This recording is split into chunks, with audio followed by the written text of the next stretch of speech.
जीवम् साद्वैतं सावधूतं परिजनसहितं कृष्ण चैतन्यदेवं श्रीराधा कृष्णपादान् सहगना ललिता श्रीविशाखान्वितांश्च हे कृष्ण करुणा सिंधु दीनबंधु जगतपते गोपेश गोपिका कांत राधा कांत नमोस्तुते तप्त कांचन गौरांगी राधे वृंदावनेश्वरी वृषभानुसुते देवी प्रणमामि हरिप्रिये वंचाकल्पतरुभ्यस्य कृपा सिन्धुभ्य एव च पतितानां पावनेभ्यो वैष्णवेभ्यो नमो नमः। जय श्री कृष्ण चैतन्य प्रभु नित्यानंद श्री अद्वैत गदाधर श्रीवासादि गौर भक्त वृंद हरे कृष्णा कृष्णा कृष्णा हरे हरे हरे राम राम राम हरे हरे। नमा ओम विष्णुपादाय कृष्ण प्रेष्ठाय भूतले श्रीमते भक्ति वेदांत स्वामीन इति नामिने नमस्ते सारस्वते देवे गौरवाणी प्रचारिणे निर्विशेष शून्यवादी पाश्चात्य देश तारिणे जय श्री कृष्ण चैतन्य प्रभु नित्यानंद श्री अद्वैत गदाधर श्रीवासादि श्री गौर भक्त वृंदा। हरे Krishna Krishna Krishna Hare Hare Hare Ram Ram Ram Hare Hare.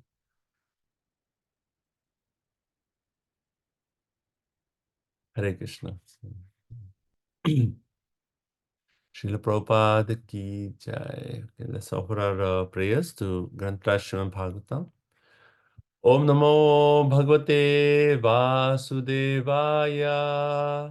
Om Namo Bhagavate Vasudevaya. Om Namo Bhagavate Vasudevaya. Narayan नमस्कृत्यं नरं चैव नरोत्तमं देवीं सरस्वतीं व्यासं ततो जयमुदीरये शृण्वतां स्वकथा कृष्ण पुण्य श्रवण कीर्तनं हृदयन्तस्व भद्राणि विदुनोति सुहृत्सतां नष्टप्रायेषु अभद्रेषु नित्यं भागवत सेवया भगवती उत्तमश्लोके भक्तिर्भवति नैष्टिकी। सर्वशास्त्रादि पीयूष सर्व वैदिक सत्फल सर्व सिद्धांत रत्नाद्य सर्वलोकैक दृक्प्रद सर्व भागवत प्राण श्रीमद् भागवतो प्रभु कलिद्वंतोतिदादित्य श्री कृष्ण परिवर्तिता परमानंद पाठाय प्रेम वर्ष अक्षराय ते सर्वद सर्व सेवाय श्री कृष्णाय नमोस्तुते मद एक बंधु मद संगेन मद गुरु मद महाधना मन निस्तारक मन भाग्य मद आनंद नमोस्तुते असाधु साधु तादाइन अति नीच ताकरा हाना मुंचा कदाचिन मां प्रेम न हृत कंथयो स्पुरः। Accompanied by pure love of Krishna, please manifest yourself in my heart and throat. Srimad Bhagavatam ki jai. Okay, Hare Krishna.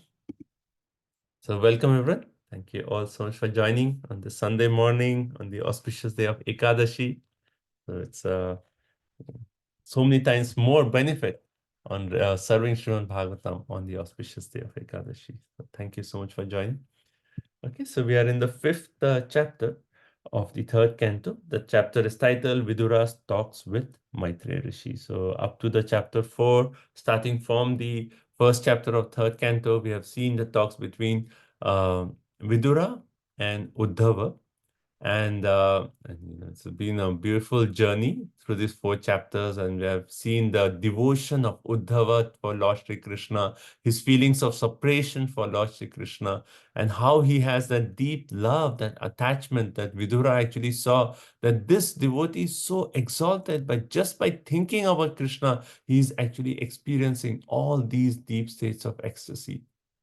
And after the entire conversation, Uddhava actually told Vidura, when Vidura actually wanted to hear more from Uddhav, and he actually said, you become my guru and you instruct me. And Uddhav actually said, no, no, no. When Krishna was speaking to me, Maitreya Rishi was behind and he heard everything. And you are actually senior to me. How can I accept you as my disciple? That would be what? Maryada Vyatikrama. And hence you actually go and receive the instructions from Maitreya Rishi. Right? And in this chapter, we see how Vidura he stays for a few more days on the banks of the Yamuna, and then he comes to the Haridwar, where he actually meets Maitreya Rishi. Right? And then from now on until the end of fourth canto, so it's a long journey. We'll be reading this conversation between Maitreya Rishi and Vidura. And also towards the end of the third chapter, we saw that how Vidura is so touched because Krishna has actually thought about him just before leaving. And Vidura was thinking that I am so insignificant. But the Lord Sri Krishna, he remembered me. He actually personally told Maitreya Rishi, go and give instructions, share this knowledge with Vidura. He remembered me. And just thinking that Vidura was, crying tears that, oh, the Lord is so merciful that he's actually thought about me before leaving. Right? And also last time we had this discussion about the devotion of Vidura, how even in the first verse of this chapter, we see how the devotion of Vidura is actually glorified. And Maitreya Rishi has been described as the qualities of Maitreya Rishi has been said that he is a great sage, a very learned sage, right? But Vidura has actually been mentioned as Achyuta Bhava Siddha, right? So we discussed this point. Achyuta means infallible. So Vidura had reached that stage where just like Lord Sri Krishna, he was actually infallible in his devotion. Such an advanced devotee. And then this discussion was there that Maitreya Rishi, he actually uh, you know, like in this conversation between Vidura and Maitreya, it seems that Vidura is actually a more advanced devotee. But the main point to consider is Krishna personally instructed Maitreya Rishi, you go and give this knowledge to Vidura. And by that instruction that Krishna gave Maitreya Rishi, that you give this knowledge to Vidura, he has actually empowered Maitreya Rishi to actually speak the deep confidential topics. And then we read that Vidura, like he came here to hear the most confidential topics, like Paravam Sthitim, right? The Chatushloki Bhagavatam, and then something beyond that. But he starts off by asking what? He starts off by asking that you please describe about the second verse, right? Second verse of this chapter. And what was his question here? He asked a question which is very applicable to the common populace, right? To common general people. And what is that question? That question is that everyone in this world is actually engaged in fruitive activities to attain happiness. Everyone, right? They work, work, work so that we can become happy. But one finds neither satiation nor mitigation of the distress, right? On the contrary, one is only aggravated by such activities. By engaging in such activities, one's only entanglement, the anxieties just keep increasing, right? So please tell us, how should one live so that one can get real happiness? And this is like such a relevant question for the whole population. Everyone is working day and night just to get happiness, but we are missing the whole point. We're neither getting happiness nor satiation, and then only chinta, chinta, chinta, right? They say the anxieties keep increasing. So, what is the right path? So, that was the first question. And we discussed this point. Then, why did Vidura not ask about the deep topics? He came to hear about the most confidential topics. Why is he not asking directly, oh, Maitreya Rishi, you heard the whole thing. You speak of these deep confidential topics. Why is he not saying that? Right? And then we discuss the points. One is just the natural humility of a devotee. Like we wouldn't go to our spiritual masters and say, oh, Guru Maharaj, please talk about Rasa Leela Tattva. What is our qualification? Right? So Vidura, out of the mood of natural humility, he said, let's start off with the basic knowledge. Right? And then the other point we discussed is that when Uddhav was talking to Vidura, he actually said that Krishna gave this knowledge to me, you know, to actually indicate that the knowledge, that most confident knowledge, it was spoken just for Uddhav, not so much for Maitreya Rishi, you know. So Vidura is thinking that though he was in that conversation, does he actually know the deep science, the deep confidential topics? And if I ask him and maybe he does not know, then it won't be good on my part to ask these deep topics. And since Krishna himself has instructed Maitreya Rishi to speak, to give that knowledge to me, so naturally I'll start off with basics and then he will actually reveal, because Krishna actually told him, give this knowledge to Vidura. So it will come. It will come as a sequence, right? So second point. And the third point is the point that when one speaks spiritual knowledge, the general rule is you end with the point of sweetness. Madhurya, right? So you speak in such a way, you end with sweetness. So Vidura was thinking that Maitreya Rishi, he'll speak on Purusha avatars and all creation, but he'll end with the sweetness. That is the topics about direct Leela avatars, the pastimes of the Lord. Right? So, so in that way, Vidura started off with this question. And then in text 3, which is a very beautiful verse, he actually says, Janasya Krishna Vimukhasya Daivat, right? So 353, he actually says, the reason why people are actually here in this material world is what? Krishna Vimukhasya. We have turned away from Krishna, right? And then because of that, what happens? What is the sequence there? So it starts off with, we turn away from Krishna, right? And then Daiva, we actually come under the influence of external energy, right?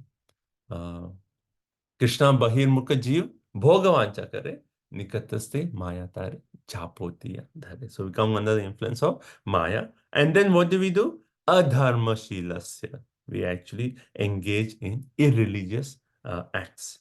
And then because of engaging in irreligious acts, what is the sequence after that? Sudhukitasya. So just these two lines is the story of our life. Turned away from Krishna, and then Daiva became under the influence of Maya, and then Adharma Shila, we are actually engaged in acts, irreligious acts, and then Sudukitasya. What is the prayer to Nityananda Prabhu we say? Ha ha Prabhu Nityananda Premananda Sukhi Kripa bolo kana koro ami bodo dukhi. This is my life. I have turned away from Krishna and all I have is Sudukitasya. So you, Nityananda, you are actually Haha Prabhu Nityananda, Premananda Sukhi. Give me that love, right? Give me that happiness. So that's our prayer. And then here he's actually saying, oh, this is a life, this is a story, this is the story of all the jivas here. But you, Anugraha Charanti, people like you, they travel all around just to show Anugraha to people like us. So you please speak the topics which will actually relieve us from this suffering, right? So that is Vidura's request. You show compassion to fallen souls and you actually speak topics that will actually give us that highest solace, the highest happiness. Right? Okay. We did till text 4, is that right? Yes. Okay, so text 4, we see Tat Sadhu Varya Disha. So that's a very nice verse. Tat, therefore, Sadhu Varya, oh great of the sadhus, right? Adisha, you please instruct us. Right? And very nice. What is he asking to instruct? He's actually saying, let's see, some Vartama. You actually instruct us about this auspicious part. Bhagwan Yena Pumsam Ridhi Stitaha. Ridhi Stitaha. That Lord who is actually situated in the heart of every living entity. Okay, just to wake everyone up. Which is a verse from Bhagavad Gita where the Lord says, Ridhi Stitaha. Similar to Riddhi Sthita. सर्वस्व चाहं हृदि सन्निविष्टो Sarvasya chaham Riddhi Sannivishto, right? Mata Smriti Dhyanam Apovancha. 15, right? Sarvasya chaham Riddhi. So what is Vidura's request? That Lord, Bhagwan Yena Pumsam Riddhi Sthitaha, who is situated in the heart of every living entity, may that Lord, Bhakti Pute, right? Jnanam Tattva. May that Lord actually give me that knowledge. He actually speak from within. So give me that knowledge. Instruct me in that bhakti on the path of devotional service so that the Lord who is actually in my heart, let him be pleased with me. And from within, he actually give me this jnanam tattva, this deep spiritual knowledge. Let the Lord from within speak to me directly and give me this knowledge. So you give me the knowledge of bhakti in such a way that the Lord from within will actually speak to me. And that is Vidura's point here. So nice, right? So nice. It's actually saying that give me knowledge so that Krishna in my heart will actually speak to me.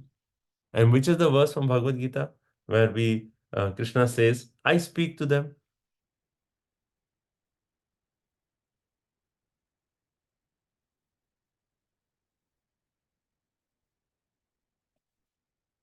The verse from Bhagavad Gita, famous verse, where Krishna says, Tesham satati yuktanam bhajatam priti purvakam dadami buddhi yogam. Right?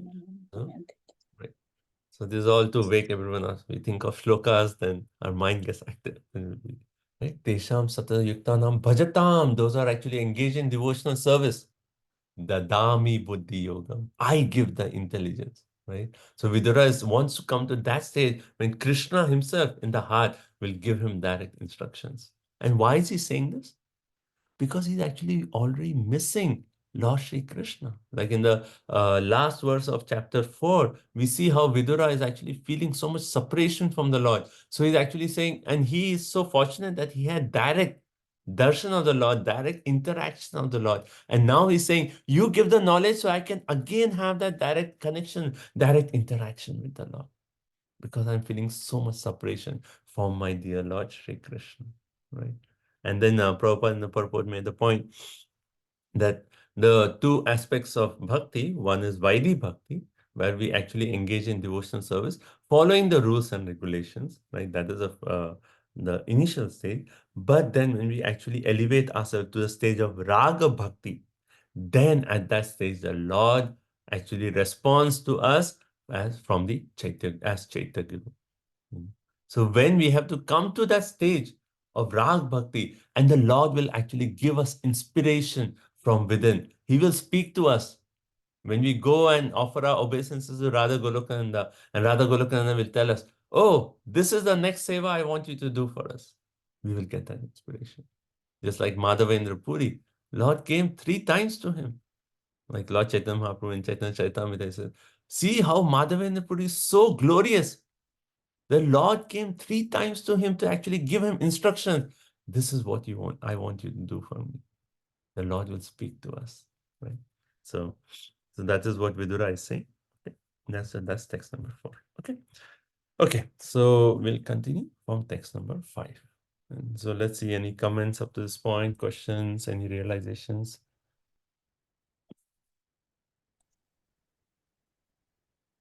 Prabhuji, I like the verse 3, that how great souls, they travel on behalf of the Supreme Personality of Godhead to show compassion to the fallen souls. And as you said in the last class, the entry into the spiritual world for us is because of Srila Prabhupada.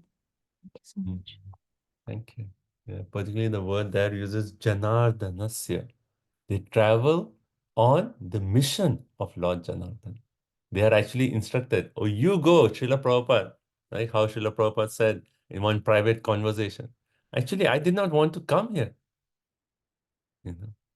And then the disciples were thinking, here, like this place? No, no, I did not want to come to this material world. But Krishna said, you go, and I will take care of the rest. So they come on the mission of the Lord. And when they come here, they show anugrah to all fallen souls like us.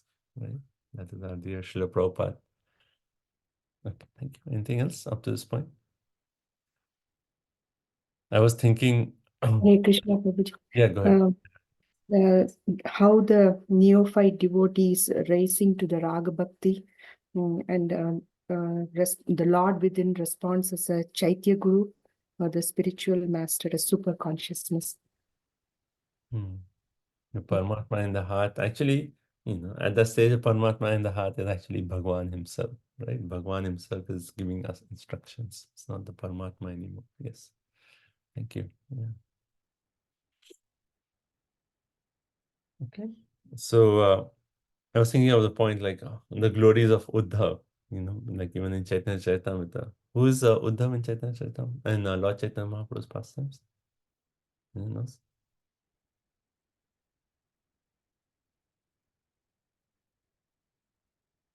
It's actually Paramananda Puri. Paramananda Puri. So he's actually the god brother of Lord Chaitanya Mahaprabhu's spiritual master. Ishwar Puri's god brother, Paramananda Puri. And Lord Chaitanya Mahaprabhu, how he actually gives instructions to Paramananda Puri. He says, you come. So Paramananda Puri was actually in Srirangam, right? He's the uncle of Gopal Bhatta Goswami. Right? And then later on, he gives the instruction, you come to Jagannath Puri. And when Lord Chaitanya Mahaprabhu was experiencing that highest feelings of emotions with Ramananda Rai and Swarup Damodar, he actually had Paramananda Puri stay close by and witness all those emotions, just like how Krishna sent Uddhav to see all those emotions of the gopis in Vrindavan. So beautiful, actually. So now we will actually come again in contact with Uddhav in the 10th canto of Srimad Bhagavatam. And then 11th canto is all Uddhav and Krishna, Uddhav Gita.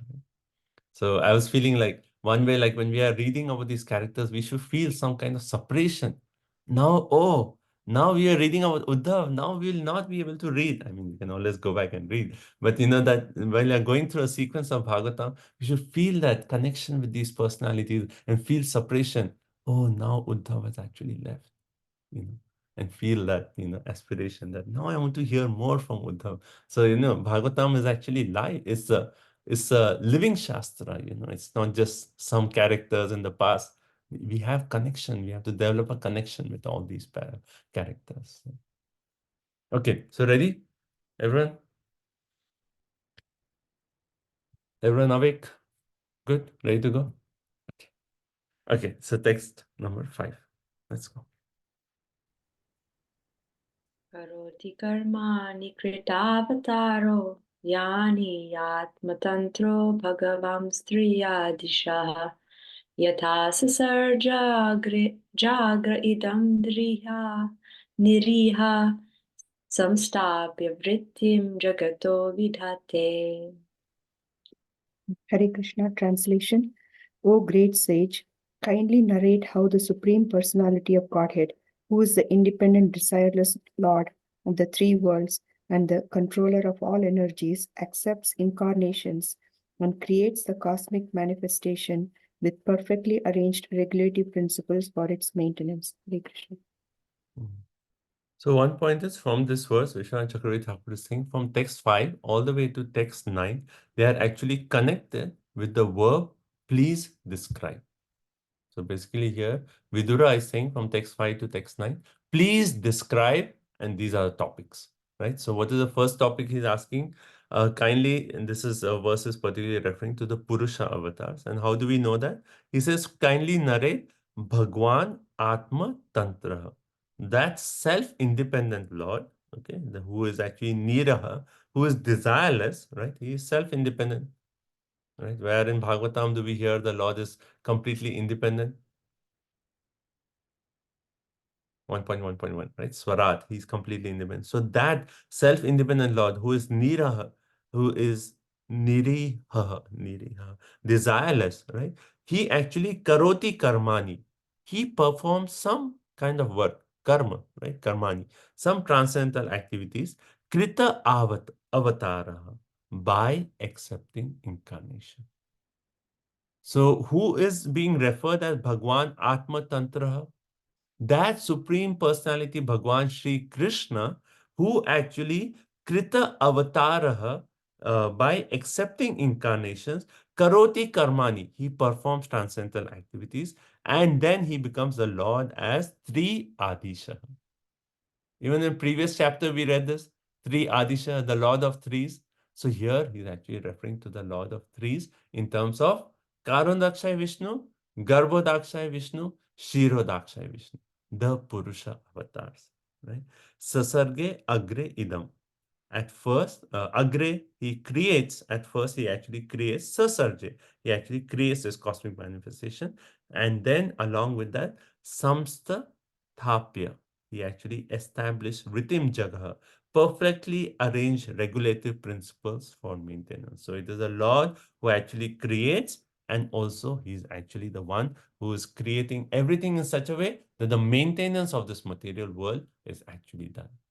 So Vidura is saying, please describe these three Purusha avatars. When that independent Lord is actually accepting incarnations to do the creation and then also to do this perfectly arranged regulative principles for maintenance. Okay. So Prabhupada clearly says that how the original Lord, Supreme Personality of Godhead, he actually accepts three creative incarnations, namely the Purusha avatars. First sentence, right? So that is the first question. And right, and then Prabhupada also says, why does the Lord actually create? So Prabhupada is actually saying that, we may create a house to actually enjoy some household affairs, right, to fulfill our material desires. But but does the Lord actually create with that desire? Why is the Lord creating this material world? Who knows?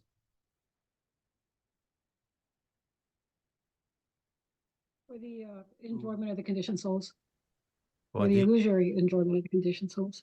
Yeah, for the illusory environment, to give a chance to every conditioned jiva to reform his rebellious attitude. RRA, right? He's giving again and again, bhuta bhuta pralyate. Again and again, the creation is happening. Why? It is a chance. Okay, this lifetime you did not go. Okay, one more creation. Go try reform your consciousness, right? So the Lord is not creating to enjoy some material desires, right? Not to fulfill some of his desires. He's actually self-independent. He's desireless, but he's actually doing this to give a chance to all of us to reform our rebellious attitude. Right? So that's one point. And then Prabhupada, towards the end of this purport, he actually talks about that how, because here Vidura says how the Lord has perfectly arranged everything for the maintenance. So Prabhupada focuses on this point, that the Lord is actually arranging everything so perfectly in this material world that there is no scarcity for the maintenance of any living entity. Like Prabhupada gives an example. Just like the elephants, right, in the forests of Africa, who is arranging for them tons of food? Who's made that arrangement? Krishna has actually made arrangement for every jiva. Everything is perfect in Krishna's arrangement. Right? Which is a verse where we say everything is perfect in Krishna's arrangement.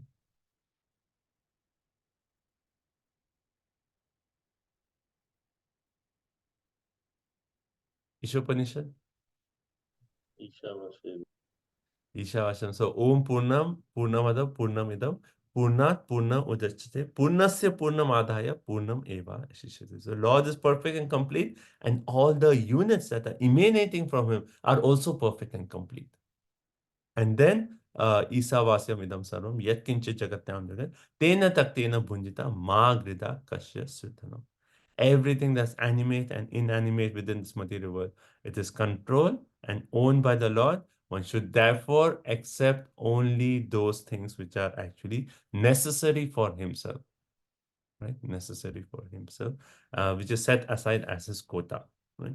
And then Prabhupada is actually pointing out, but one may say, people are suffering because of poverty. There is so much, people, we see people who are, on the streets, they are asking, begging for food. Where has the Lord actually made that arrangement?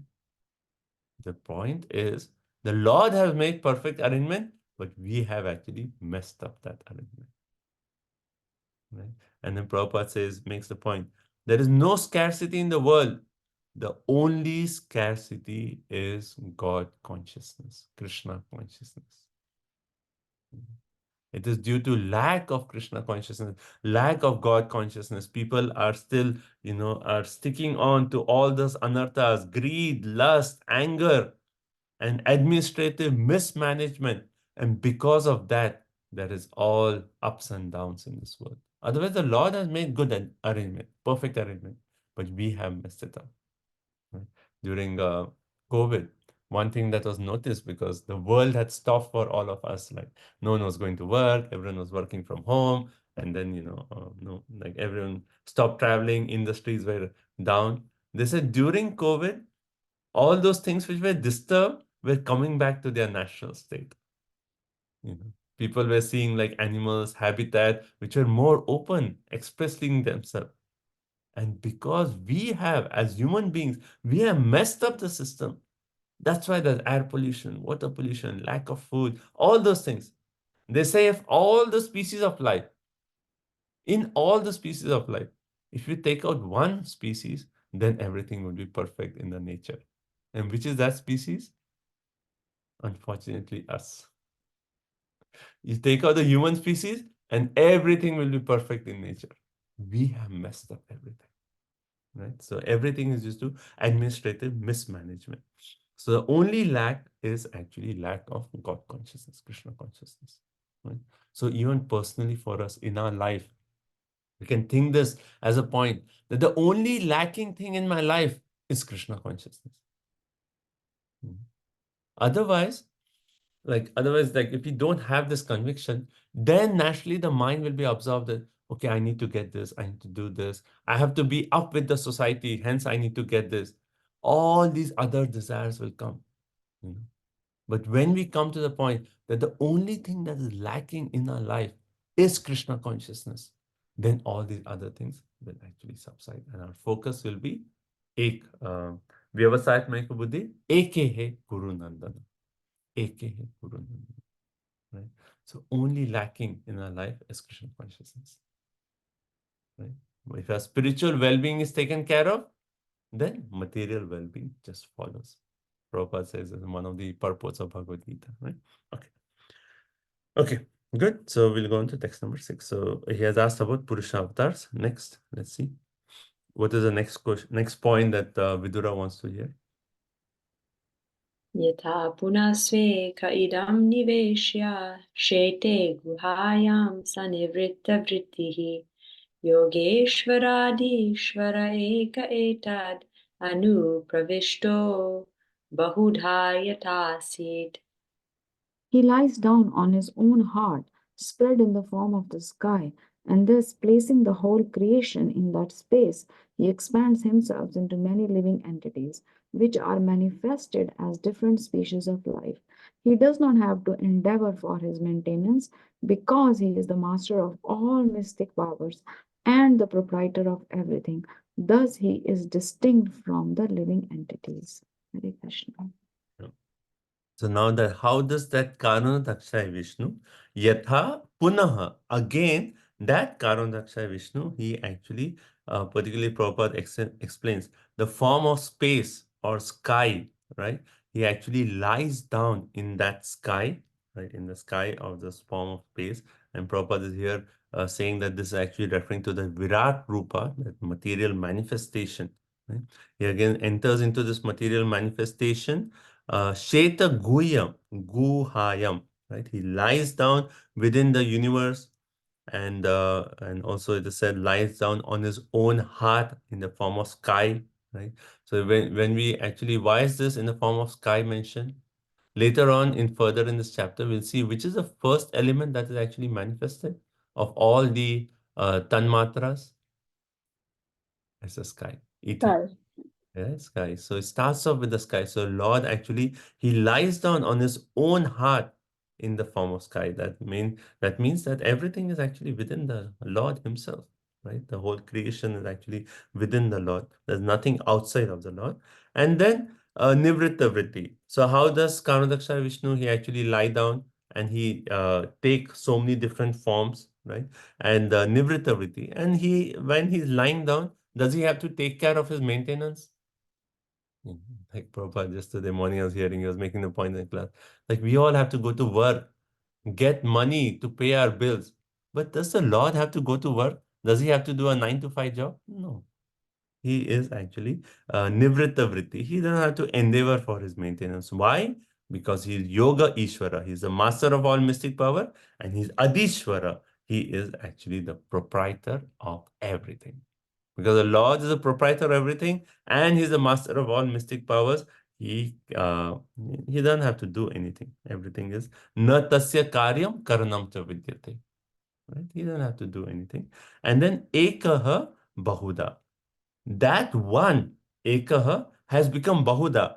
He actually expands into innumerable forms in terms of the demigods, in terms of the different living entities. How does that happen? How does Karandakshay Vishnu, who lies in the space of his own heart, actually expand into different living entities? How does that process take place? So again, referring to the aspect of creation.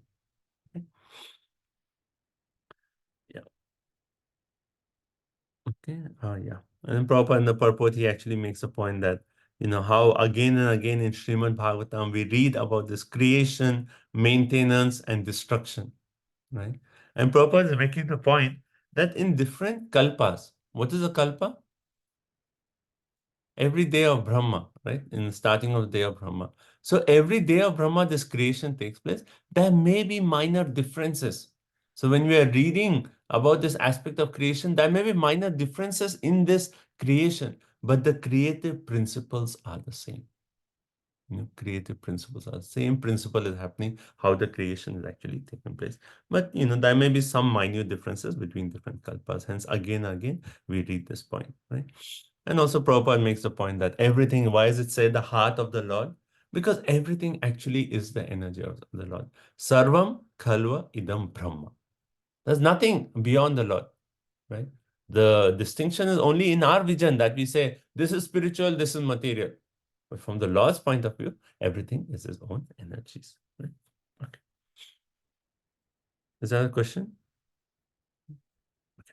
Okay, next number Prabhuji, 7. I was just wanted to understand why Prabhupada is using this word, his own heart, because the word heart was not there in the word-to-word translation. But I understand you're saying that everything is within the heart, Lord. That's why Prabhupada is using the word heart. Also that word guhayam, right? So that word guhayam, that is actually referring to, guhya means what? Like in Bhagavad Gita, we see the word like guhayam, like secret, in the Secret. sense of something that it is actually referring to the Viraja river, the secret. And it says actually the place, it is guhya because no one can actually understand that place where the Lord is actually lying down. That Viraja river, it is not perceivable, conceivable to us conditioned jivas, and hence the word guhya or heart space is actually used. Okay, next verse, text 7. So up to this point, Purusha avatars, and how does Purusha avatars actually expand into different forms? Bahuda. Okay, text 7. Vedan vidate dvijago suranam kshemaya karmanyavatar abhedhai mano natripyat yapi shinvatamna shushloka moleshcharitamritani. Hare Krishna. Translation. You may narrate also about the auspicious characteristics of the Lord in his different incarnations for the welfare of the twice born, the cows, and the demigods. Our minds are never satisfied completely, although we continuously hear of his transcendental activities. Hare Krishna. So Kridam, right? We like that word Kridam, right? Because whenever we talk of creation, it is like our mind guesses like intellectual stimulation. It's like, oh, you're done. But as soon as Kridam comes, then it is, yes, Leela avatar, right? Krida is the playful pastimes of the Lord. So Kridam Vidate, when he actually shows his different Leela. So this verse, he's actually asking about the Leela avatars. And then Shemaya. And why does he actually show all these different pastimes? Why does the Lord come as different avatars and show all these pastimes? For the benefit of three personalities: Dvija, Go, and Sura. Right? So, which is the other verse where Krishna says, again and again come for the benefit of the demigods.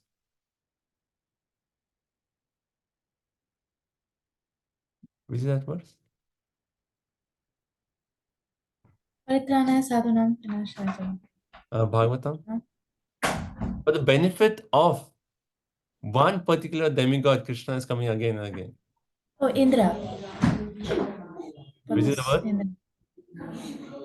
Indradi Vyakulam Lokam Hridayati, right? Ete chamsha kalapamsham Krishnas tu Bhagwan Swayam Indradi Vyakulam Lokam. Because Indra is so much Vyakula, I come again and again. So even in our Paribhas Sutra of Bhagavatam, Indra actually name is mentioned. He's always Vyakula. So here Krishna is saying Shemaya. Shemaya means for the welfare, for the benefit of three personalities: Dvija, Go, Sura. Right? So Prabhupada in the purport, he focuses on each one of these personalities. He says Dvija means what? Like everyone, we take our first birth from our parents, but the second birth is actually when we come in contact with the spiritual master who actually gives us that spiritual wisdom. So it's particularly those brahmanas. So these brahmanas, they actually give knowledge about the Lord, give spiritual knowledge. And hence these dvijas are actually representatives of the Lord. Because the Lord is creating this to transform all our consciousness. And these brahmanas are doing that job. What is the job of the brahmanas? Patan, Patan, Yajan, Yajan, Dan, Pratikram. Patan, Patan, they are study the Shastra, and Patan, they teach the Shastras. So hence the Dvijas are so important. Why are the cows so important? So Prabhupada makes a point in purport. Cow is the most important animal for developing the human body to perfection. Right? And what does he say? Cow's milk is particularly essential for developing the finer tissues of the brain so that one can understand the intricacies of transcendental knowledge. Prabhupada so clearly is making the point of the importance of cow milk, importance of cow as the most important animal. Cow's milk is particularly essential for developing the finer tissues of the brain so that we can understand these intricacies of spiritual knowledge. So as devotees, now there is this whole shift towards veganism, right, in general in the society, right? But one way, at least one way, okay, they are coming away. Society is like, at least some people are inspired to stop the killing of animals, But that direction towards veganism, it's actually, one way they're missing the point. Like, because if they don't accept milk products, then they will see, oh, what is the use of cow? And they're going to minimize the value of cows. But the milk is actually, the cow is giving so important for us. It says like how meat degrades the brain tissue, opposite side is milk that enhances the brain tissue, right? So as devotees, we should try to promote cow protection projects, as much as possible. Try to get ahimsa milk, serves. Please offer it to Krishna. Krishna loves milk products. Offer it to Krishna and take Krishna prasad. So second is cow. So Prabhupada talks of importance of cow. And then he says, cow is our mother, bull is our father, right? Because the bull was used for agriculture. So you get grains. So we have to give protection to cow and bull, right? Then third one is the demigods, right? So demigods are personalities who are personally empowered by Krishna to actually do this task of management of this material world, right? So hence all these demigods, one way, are devotees. They may not be Shuddha Bhakta, but they are Sakam devotees for sure, right? So, and they are actually taking care of different aspects of this creation. So hence they are actually all these three, the Brahmanas and the Dvijas, the the cows, and the demigods. They are all responsible for regulative life of progressive self-realization. Right? So very nice. They are all directly responsible for regulative life of progressive self-realization. So for our progression in our spiritual journey, all these three actually play important role. And hence the Lord comes again and again and again for the Shemaya of Sura, Go, and Dvija. Okay. Okay, so that is this purport. And then the next part of this verse, the second part of this verse, he actually says, Manaha na tripyati api shrunvatam. So the mind is never satisfied in spite of continuously shrunvatam, right? Hearing. Shushloka mola charita amritani. This auspicious transcendental characteristics of the Lord. It is amrita. It is just like nectar. And the more you drink the nectar, the more you want to drink the nectar. You'll never be satisfied. Like we may have some experience, maybe some of you have the experience of, reading Bhagavatam or Krishna Lila, and you feel like, oh, I heard it once. I want to hear it more and more, again and again and again. But if you have not had that experience, certainly you have this experience with something that you like to eat. Right? It may be a nice sweet, and you're like, oh, this is so good. And you want to have more and more, but the body is limited. But the spiritual knowledge, is there a limit? No. We can just go on hearing and hearing and hearing and hearing. And that's what our life is meant for. Come to the stage where our entire life, 24 hours a day, we are actually absorbed in Krishna Katha, in Krishna Kirtan. So I've been meditating on this point that we can say, where are we right now? How much time in the entire day are we absorbed in Krishna? Think about this point. How much time in the entire day? Forget night time, but even daytime. How much time of the day are we absorbed in Krishna? Forget daytime. How much of a time when we are chanting Hare Krishna are we absorbed in Krishna? And see where we have to go. 24 hours a day, we want to come to a stage of being absorbed in Krishna.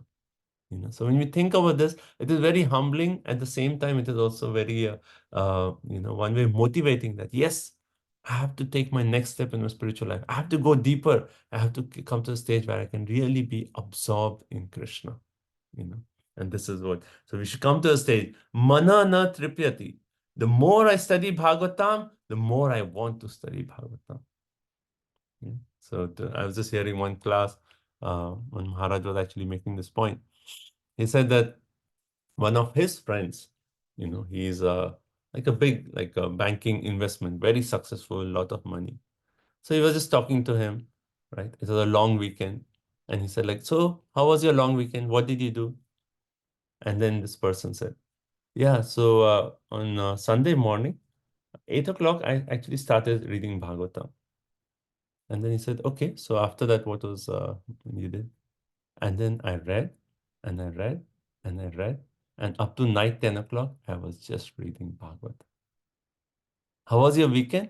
I was just absorbed in Bhagavatam. And he was thinking like, this is so wonderful.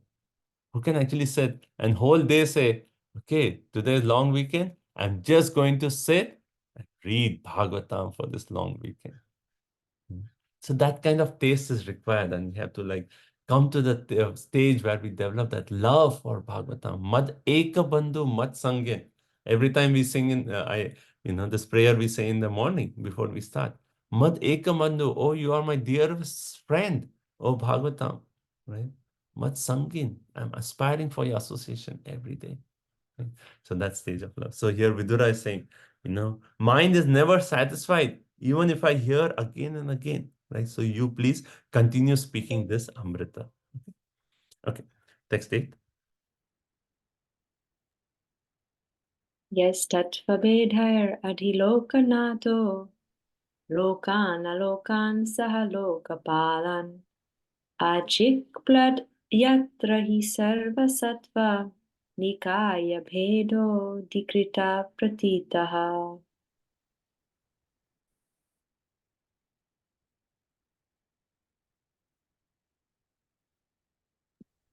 Okay, who's next? Please go ahead. Radhimata. Hare Krishna. The Supreme King of all kings has created different planets and places of inhabitation where living entities are situated in terms of the modes of nature and birth, and he has created their different kings and rulers. So now after he asked about like Purusha avatars, Leela avatars, he actually made the point that these topics, like even though I may have heard these past times, I want to hear again and again and again. I'm never satiated. And then now he's asking more about the planets, right? He's saying, how does the Lord who creates the different planets along with the rulers, right? How are they situated in the different nodes? So particularly Sanskrit, it says, Yais Tattva Beder Adilokanata. Adilokanata means, O King of the Kings. O King of the Kings, how does Tattva Bede, by differentiation, right? Lokan, Alokan, the higher planetary systems and the lower planetary systems, and then Lokapala, the respective kings. And then Sarva Sattva Nikaya Bede Adhikrata Pratita. Okay, so that is basically, yeah. So how does all, so first point is, how do all these planets, how are they maintained? By there are so many different kings, right? Lokan, Alokan, right? So higher and lower planetary systems with their respective kings. I want to know about that. And Yatra, wherein all Sarva Sattva Nikaya, all living entities exist, Beda Adhikrata. They have actually occupied different places in terms of the different modes of material nature, right? So basically in these planets, we have such a variety of living entities, right? And he wants to know about those living entities. So living entities who may be staying in the deserts, living entities who are staying in the sun planet, living entities who are staying in the ocean, or all over. There are so many different living entities in every planet, right? Prabhupada in one of the classes, he said, actually no planets are vacant. And he was saying that how people, they go to the moon and they see that the moon planet is vacant. Actually, no planet is vacant. Why would Krishna waste space? Why would Krishna waste space? Like, why would he create a planet where no one lives, you know? There's so many living entities, all of them in different modes of material nature. And there are people, like planets are created for these living entities. This is your mode. Okay, here's a place for you to stay. So Krishna has created. I want to know about all this. Okay, next verse. And then Prabhupada says in this purport, no planet is vacant. And he says, Sarva Gataha. In Bhagavad Gita, second chapter, when Krishna is talking of the qualities of the soul, he says, Sarva Gataha. A spirit soul is present everywhere. In water, yes. In the sun, yes. Wherever we see living entities are Sarva Gataha, present everywhere. Okay, so you wanted to know about that. Okay, text 9. Yena prajanam utak atmakarma rupa bidhanam chabidham yatata narayano vishvasrig atmayonir etach chano varnaya vipravarya. O chief amongst the Brahmanas, please also describe how Narayan, the creator of the universe and the self-sufficient Lord, has differently created the natures, activities, forms, features, and names of the different living creatures. So in the previous verse, he asked how the Adilokanatha, the king of the kings, has actually created all these different planets, and what are the rulers ruling these planets, and what are the different living entities. Now further, of these living entities, he wants to know, Varnaya, please describe, O Vipravarya, O best of the Brahmanas, please describe how that Narayan has actually becoming Atma Yoni. Who is Atma Yoni? Atma Yoni is one who is self-born, right? Brahmaji. So how Narayan is becoming Brahma for the creation of Prajana, different living entities, Atma Karma, who have different natures, Abhidhanam, who have different endeavors, Rupa, who have different forms, right? So how does Narayan become Brahma to create all these different living entities with different natures according to the three modes of material nature? Please explain all these different living entities. Right? So that is the next question. Now, one thing interesting in the purport, which, you know, is a one of those purports where someone may say like, How can Prabhupada say this? Yeah.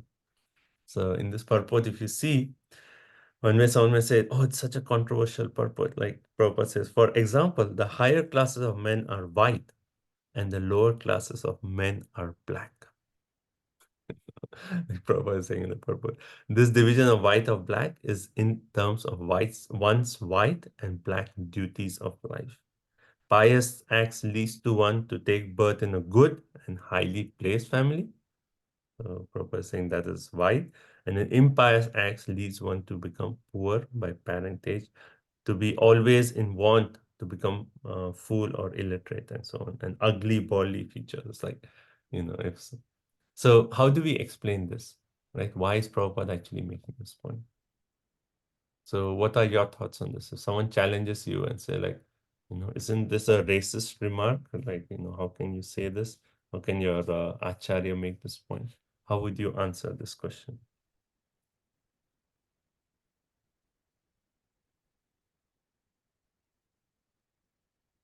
Any thoughts, anyone? Like if someone is challenging Srila Prabhupada's purpose, we should have statements to, stand up and say that, no, this is.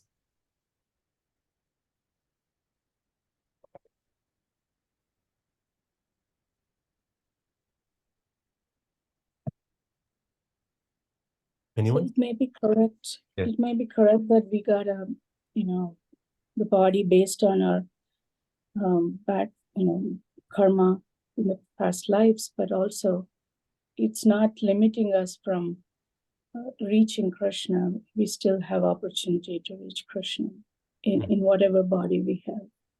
Mhm. So that's a good point. That's a very nice point. So first thing we have to say is like if someone challenges this, that yes, maybe according to Vedic scriptures, there are different scriptures, there's a vast body of knowledge. Yes, there are certain rules like this. But our Acharya, Srila Prabhupada, if you hear any of his classes, he stressed on the main thing that we are not this body. Yes, some aspects of the Shastra talk about these distinctions.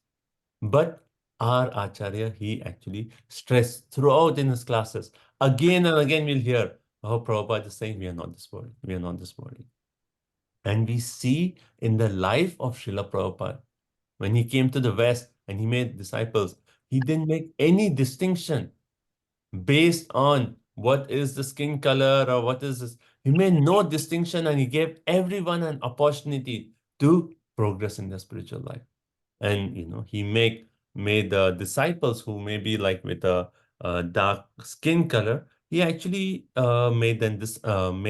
empowered them. And then we have one of our gurus, and we can mention His Holiness Bhakti Tirtha Swami Maharaj. And Prabhupada used to love him so much, and he used to like cry seeing Bhakti Tirtha Swami Maharaj. And he used to say that the scores that Bhakti Tirtha Maharaj actually gives, that gives me life. My life is I'm just continuing to live based on the scores I receive from Bhakti Dharam. And, we see, so from Prabhupada's life, we see his teachings, we see that this is just one of the remarks from a particular section of the Shastra, but it is not relevant in the teachings in the life of Srila Prabhupada. He made no distinction. He actually empowered him. Man, woman, skin color, it did not matter. You want to progress in a spiritual way, you become a guru, you go, you make disciples. That is Prabhupada's mood. So in that way, in that mood, when we bring out the real mood of Srila Prabhupada, then we can actually support Srila Prabhupada if someone challenges us. Is that okay? Yeah, go ahead. Anyone else would like to add any points? Hare Krishna. Prabhuji already said that. I just wanted to add that Prabhupada never made distinction based on whether it's a man or a woman. He Yes. gave chance to the women also to progress. I mean, we know that women, Shudras, we are all low class, but Prabhupada has given us the opportunity to also progress in spiritual life. Right. And another point actually is good you mentioned, because Prabhupada said that, okay, dark skin means they are engaged in impious activities. But now, is that true? Everyone, irrespective of skin color, they are engaged in sinful activities.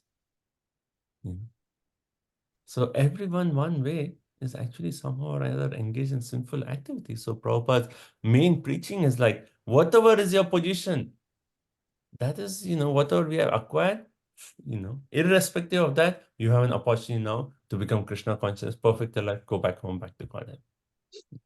It's not that, okay, you're this in color, so you have to take this process. For you, it is this. No. Everyone, same process and highest perfection. Someone else was speaking? Yeah. Yeah, Hare Krishna Prabhuji, actually, because of Srila Prabhupada, even women are able to get Brahman initiation and go and do the altar service. Yeah. I don't see anybody else, like any other sampradayas, you are allowed to do it. Yeah. And even that's like so Prabhupada actually, beautiful. yes, and also Prabhupada, like, was saying that he actually created Brahmacharini ashram, which is like never heard of, Normally it is the males who actually stay in, ashram, Brahmacharini Even, ashram. Yeah. even in India, the women are not allowed on the altar. Yeah, but in general, if you see when Prabhupada came to the West, he encouraged women. How Mother Rukmini actually says, in one of those videos, she actually makes the point that Prabhupada was sitting, and then once he was like turning the globe, like the globe, yeah, and he was saying, "You go here, you go here," and Prabhupada wanted to conquer the whole world with Krishna consciousness. And Mother Rukmini was there, and she said, like, even us women, yeah, no distinction. Everyone go out, become guru, preach, share Krishna consciousness. So Prabhupada didn't make any distinction there. Anyone else? So I had a big long discussion with the Christians. What are they called? Jehovah Witnesses. Yes. So huge discussion. At that time, there was this question that came, that why we in Indian system we have this caste distinctions and kind of things like that. Yeah. So then, I mean, when what I answered her was like, Vedanta Sutra's first verse is Athatu Brahma Jigyasa. So you need to know what is your actual qualification. Stop thinking about what is your chair. You need to know who the person you are. It's just a chair, it's just an externals that you're wearing. It negates the first teachings of Vedas is to know yourself, Atma. You're an Atma Swarup. So once you do that, you don't really distinguish between any of these things. And then that if we think that, because Prabhupada, Bhagavad Gita, Krishna speaks clearly in the first thing, you are first the soul. Forget everything else. You're the soul. That's the first basic teachings of Bhagavad Gita or Krishna's teaching. So then the moment you apply that, this becomes negated, because Prabhupada is just giving to those people who do not ask that question, who do not ask this question. Who am I? What am I supposed to do? What is my relationship with Krishna? What is the nature? If we don't ask that, then I think they don't believe on, most any other philosophy do not believe on karma, Prabhu. So then it is very hard to make them understand, that how a person is born into a certain family, whereas another person is born. So I asked her actually that how is a child born with blindness, another child is born to Queen of England. How is that? Yeah. Silent. Yeah. That's mom. Yeah. So that point is, we come back to the basic point that we are spirit soul. That's our identity. Yeah. At the same time, like we cannot completely take away our psychophysical nature in terms of our body, because Krishna himself says Chaturvarna Maya Shrishna. So there are some distinctions, but those distinctions are actually made so that we individually and collectively as a society can work in such a way which is most conducive towards our spiritual goal. One more thing is that, Prabhu, that distinction does not levelize. Like it is not level 1, level 2, level 3, level 4 kind of a thing. Everybody is uniform, same. A Brahmana is not different than Shudra in any sense apart from the work they're doing.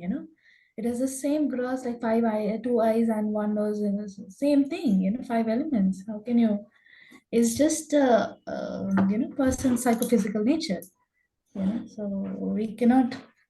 This is not. That is the thing, Prabhu. The caste system has deteriorated so badly, or even when we read this purport, we would think the deterioration. We will not think what what is Prabhupada meant by Yes, Mataji, that's true.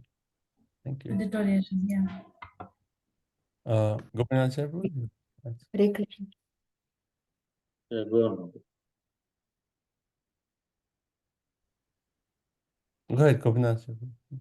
Yeah, so I think I was thinking this is also in terms of those 3 lines Prabhupada has mentioned, is more focusing on the karma piece of it, the pious and impious acts, and what are the results of those. And out of the 3, like one is becoming from pious acts, you can become rich, you can become learned, and third aspect is the bodily features. So the focus of those 3 lines is primarily on the karma, as opposed to just the bodily features. That's one of the outcomes, but Okay, that's primarily good it's the point. karma where you lead. That's what I think. Yeah, good point, Prabhu. That also, we can explain that how Janma, Aishwarya, Shruta, Shri. These 4 are there. So it was just one of those 4. Vijay Radhika Mataji? Hare Krishna Prabhuji. I was thinking about Vidura. He was born in a low caste, but he's such an exalted devotee. So we can also explain that. Yeah, I mean, Bhagavatam is perfect in terms of that to actually give so many examples where a child becomes a spiritual master, or the child is actually more exalted than a father, or a demon is actually more exalted than a demigod, right? And then we have a woman who is actually more exalted devotee than their husbands. Right? Who is that? Kunti. Draupadi. Dvijapatnis. Dvijapatnis. I was thinking about Dvijapatnis and then Canto. Yeah, well, so many examples in Bhagavad. Okay, so these are the questions. So now we'll move on to the next section where, so what are the questions? One is Purusha Avatar, Leela Avatars, and how does Purusha Avatar actually expand into, the different forms? How does he lie on the Karana ocean? And then the different Leela Avatars, and then the last is like, how are the different planetary systems and how different kings are ruling the different planetary systems, and how there's the gradation of living entities in terms of their karma, right? So that's the point. So these are questions. Now we'll see how Vidura is actually expresses his interest of, yes, all these topics are there, but please speak these topics. Where did we hear this before? Please speak these topics only if they are related to Krishna. Otherwise, I'm not interested. Parikshit Maharaj. Parikshit Maharaj. Yeah, Parikshit Maharaj also made the same point that please speak these topics. I want to hear, but only if they are related to Krishna, you please speak. So here in the next verses up to text 15, so next 6 verses, we see like how he actually expresses his exclusive interest to hear Krishna Katha. Not even Mahabharata, exclusive Krishna Katha. Right? Okay, so we'll see. It's a very beautiful section, this next section. So text 10. Paravaresham Bhagavan Vratani Shrutani me Vyasamukada Bhikshnam Atripnumakshula Sukavahanam Tesham Rite Krishna Katam Ritoghat. O my Lord, I have repeatedly heard about these higher and lower status of human society from the mouth of Vyasadeva, and I am quite saturated with all these lesser subject matters and their happiness. They have not satisfied me with the nectar of the topics about Krishna.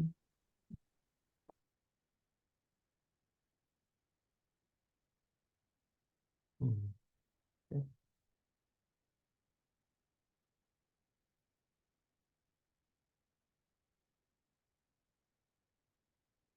Yeah. So very nice verse and purpose. So it starts with para avara, right? So para avara means higher and lower.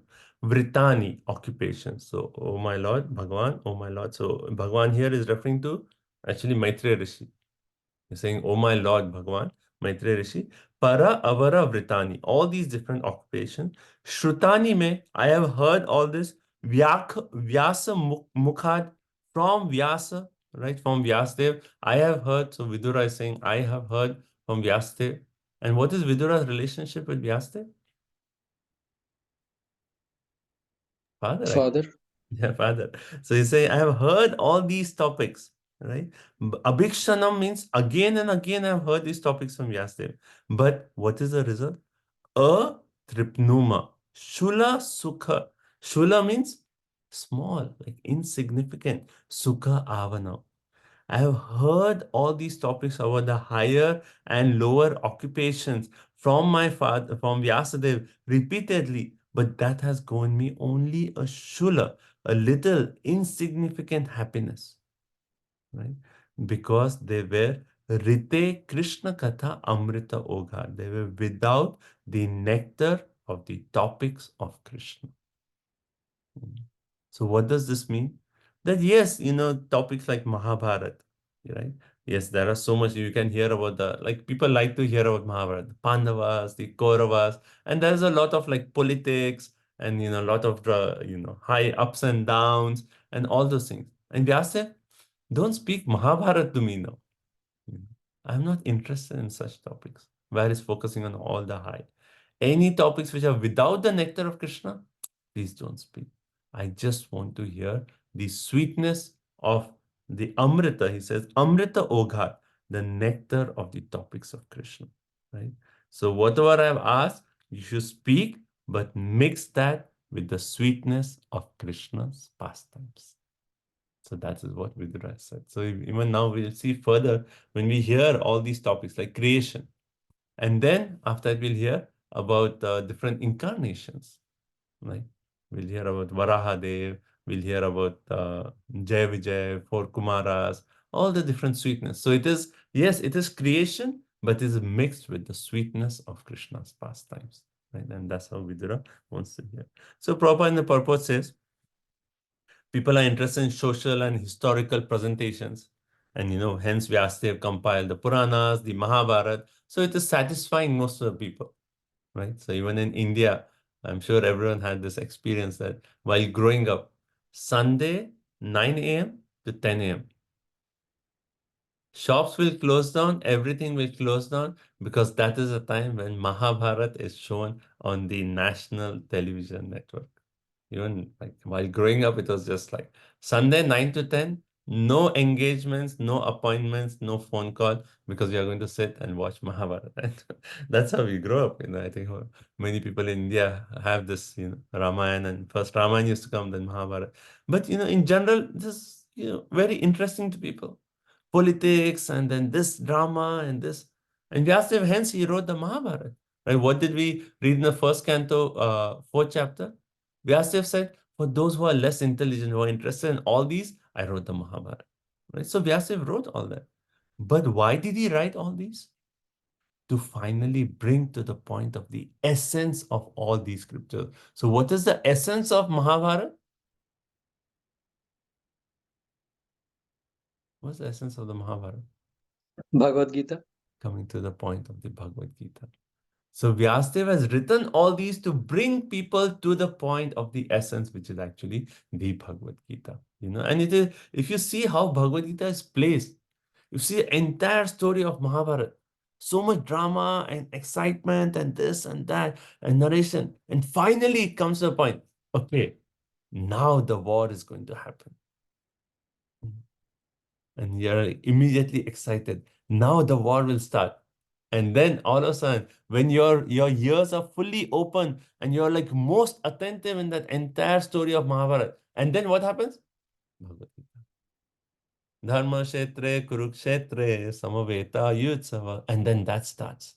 And that is the time when people are like most attentive, because that's the time when the war is just going to happen. And what is going to happen? Who's going to win? Who's going to die in this battle? So Vyasadeva has so expertly compiled the Mahabharata that the Bhagavad Gita is right in that most interesting point.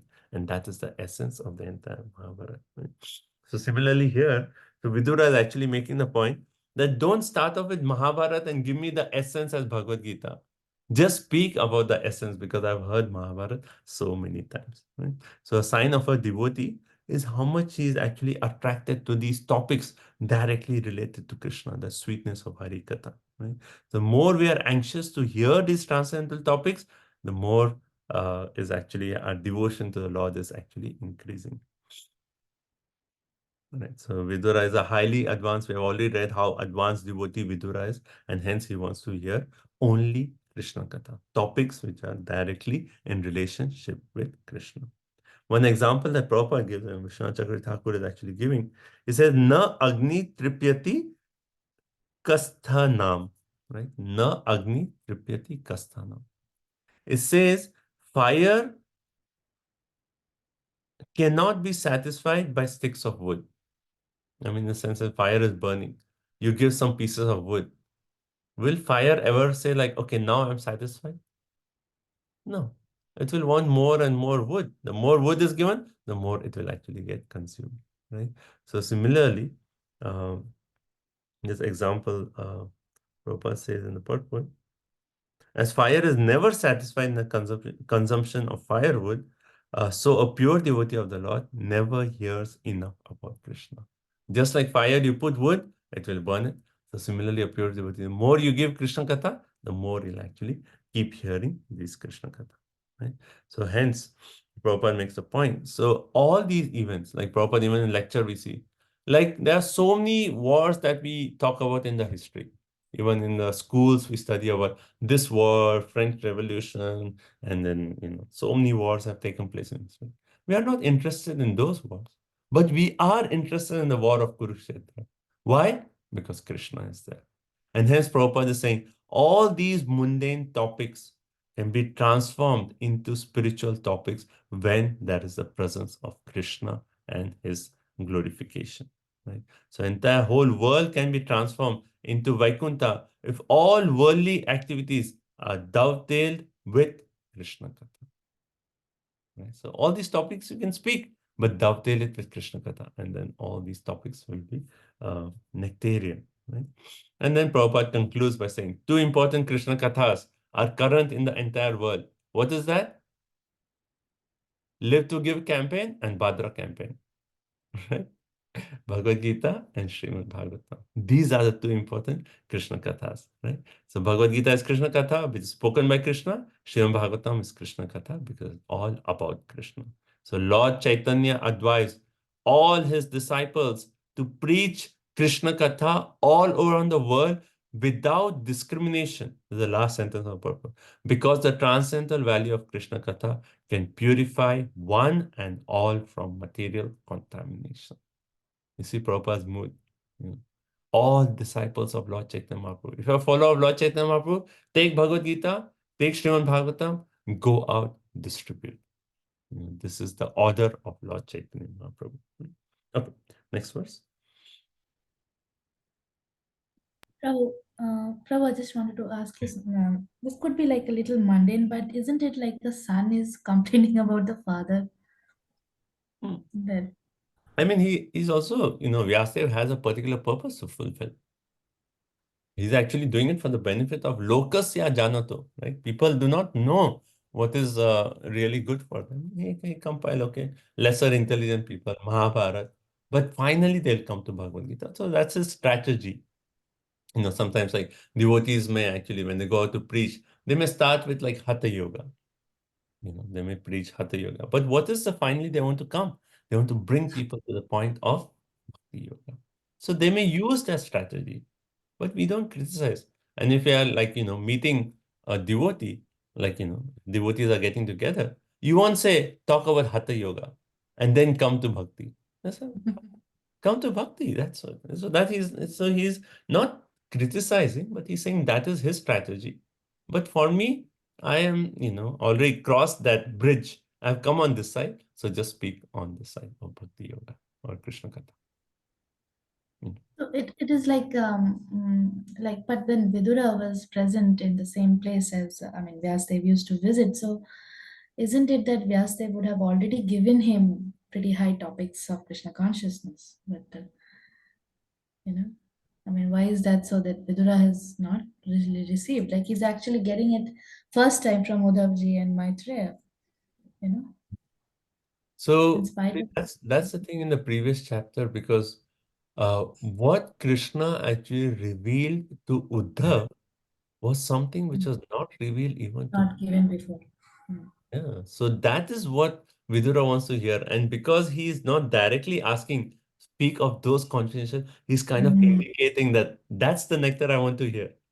You know, Go to the progression. go to the thing that Krishna really gave just for me, that deep confidential topics. So that's how he's actually presenting. Okay, text 11. I also had the question, like, if Vidura wants to only hear Krishna Katha, direct Krishna Katha, then why did he ask all these other questions, like Purusha avatars and creation? Yeah, because he's actually saying that these topics are important. He's not denying the importance of these creation, but he's saying with the topics of creation, you mix Leela avatar. So even in a question, he talks of Purusha avatar and then he says Kridan, says Leela avatar. So you mix these sweetness, It is important, but you actually add the sweetness of Krishna's Leela pastimes. So we'll see, further we'll see in this chapter. So there will be creation, but then there will be also description of the pastimes, the Leela avatars. Okay. Text 11.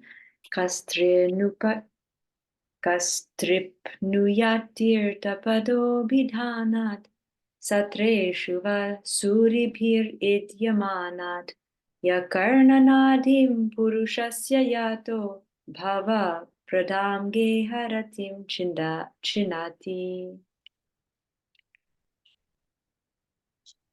Hare Krishna.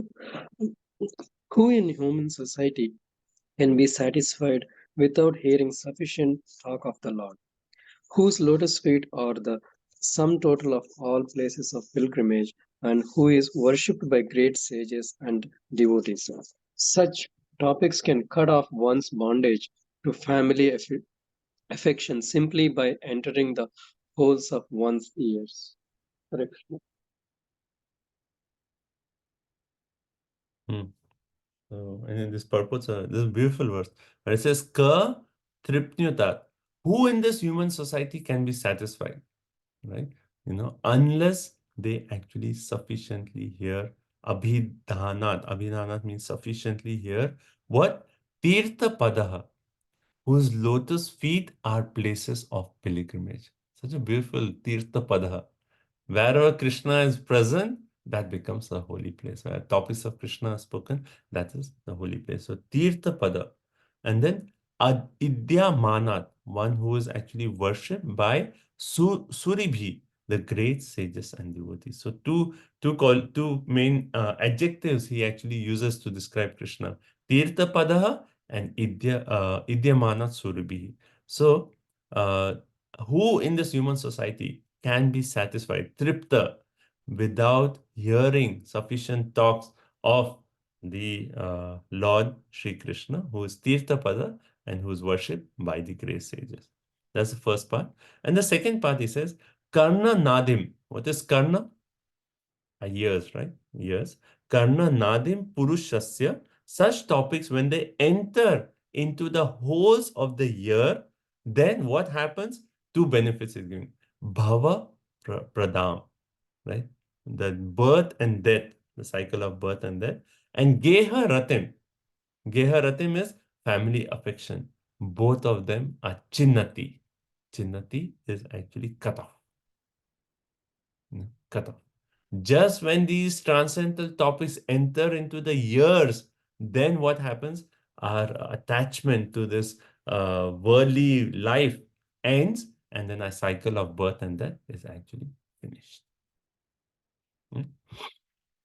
Okay, so here Prabhupada purpose says Krishna Katha is so powerful that simply when it actually enters into a person's ear, it can at once give deliverance from the bondage of family affection. The spirit of detachment can come. And further, Prabhupada says how family affection is just an illusory manifestation of the external energy. And as long as we are absorbed with this aham mameti, this is my family, my home, my property, aham ma, right? As long as we are attached to this, then there is no chance of us to actually get out of this entanglement. But just by hearing Krishna Katha, all those things are washed away. Right? Okay. And then further again, Prabhupada is actually making a point. Bhagavad Gita, which is direct Krishna Katha, gives humanity the elementary lesson that the body is perishable and consciousness is imperishable. And yeah. Right? And then he basically makes the point that the entire world is working on this principle that we are this body, right? And hence even concepts like altruism, nationalism, internationalism, all these isms, right? They are simply, Prabhupada says, false plea, under the false plea of the bodily concept of life, and is certainly a fool and does not know the difference between reality and unreality. Prabhupada is so heavy in this. So it says any activity which is done on this bodily concept of life is actually just mundane foolishness. Right? Yeah. And then towards the end of the purport, Prabhupada is actually making the point, unless people are attracted to Krishna Katha, we cannot be liberated from the bondage of material existence. Unless we are attracted. So again, going back to the point that we have to develop that attachment, that attraction for Krishna Katha. Unless we are attracted, there's no question of a liberation. Right? And then I'll just read the last two sentences of purport. Krishna Katha is the only remedy for all people of the world because it can situate one in pure consciousness of the self and liberate one from material bondage. To preach Krishna Katha all over the world as recommended by Lord Chaitanya, is the greatest missionary activity. And all sensible men and women of the world may join in this great movement started by Lord Chaitanya. So Prabhupada, you see his preaching spirit so prominent, so strongly Prabhupada is presenting in this purpose, where he's saying it is the only solution for all people of the world, this Krishna Katha. You know, and this is the highest humanitarian work. And we should have, as devotees of, the followers of Srila Prabhupada, we should have that conviction that sharing this knowledge of Bhagavad Gita, giving this knowledge of Krishna Katha, that is the highest humanitarian work. Are we convinced of this point? Like sometimes we see like, okay, this person is opening, like people open wells, or they're going to different villages and opening water wells, or they're opening these hospitals, or they're feeding the poor. And we may be attracted to all those activities. Not that these activities are bad or anything, but we have to understand what is the highest. There are many organizations who are doing all these activities, but which organization is giving the solution which will bring the end to all the problems, which is not just like a patchwork. You feed a person one day, second day he'll be hungry. We want that ultimate solution, and somehow, by mercy of Srila Prabhupada, we have that in our hand. Hence, to give out these solutions is actually the highest benefit to the entire society. To share this knowledge of Krishna consciousness, that is the highest humanitarian activity. So we all have to be convinced from our heart that nothing higher than this. If we are giving this gift of Bhagavad Gita, this is the best gift that I can give you. The best gift that you can receive. Okay. Okay, can we think of another verse which talks about that when we hear Krishna Katha, then our attachment to this material world is cut? There are actually few verses. Chindanti Sarva Karmani, right? The Bhakti ladder verses, second chapter, first canto. Yes. Yad anudhyasina yukta karma gantri nibandhana chindanti kovidas tasya kona kuryat kathar. So same, right? Here also it says kona kuryat katharatin. Who will be satisfied? So same in that verse, which is that 1 to 15, right? Yeah, 15. 1 to 15. Just before that Srimata verse, right? 1 to 15, where it says kona kuryat kathar. Who will not hear this? Just by hearing this Krishna Katha, what happened? Yad anudhyasina yukta. Karma granti, that knot in our heart will be cut off just by hearing Krishna Katha. Right? So same, this verse is making the same point. That knot of attachment to family, to the cycle of birth of that, can be cut when the sound just enters our ear. Okay, next verse, 12.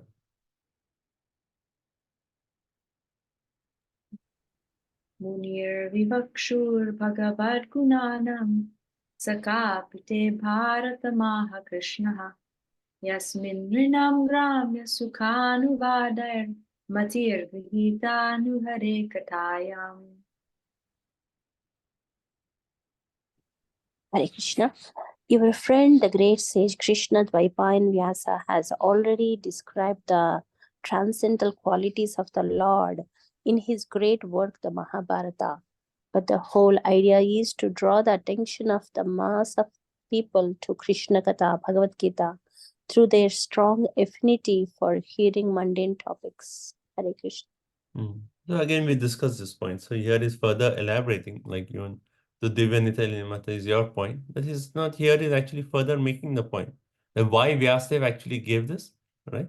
And he's clearly saying, Munir, the sage Vyasadeva, Vivukshu, he described Bhagavad Gunana, he actually described the qualities of the great sage, your friend, Sakha is saying, right? The great saint who is actually your friend. So Maitreya Rishi and Vyasadeva were actually friends, right? Vivukshu Bhagavad Gunana. He's described the transcendental qualities of personality of Godhead in Bharatam. Bharatam referring to what? In the great work of Mahabharata. So when you remember when Narad Muni actually he came to Vyasadeva, what did he do? He actually praised the work of Mahabharata first. But then he actually found out the faults in that. But he praised it. He said, yes, what you have done is good. So here also he's saying, you have described this, right? And in Gramya Nrina, worldly people, they are attracted to Sukha Anu Vahade, pleasure derived from mundane topics. Grihata Numatihi. Just so what Vyasadev's plan is, because people are actually attracted to mundane topics, then to draw their attention to Harer Kathaya, you have actually given the topics of Mahabharata. So that is a bridge to bring people on this side, right? So he's making them, but I'm already on this side, so speak of this side. Right? Okay, so we discussed this point. Yeah. Prabhupada in the purport, he says, he quotes 1:425, right? And that's the Bhagavatam. Srila Vyasadeva compiled the Mahabharata for the less intelligent, right?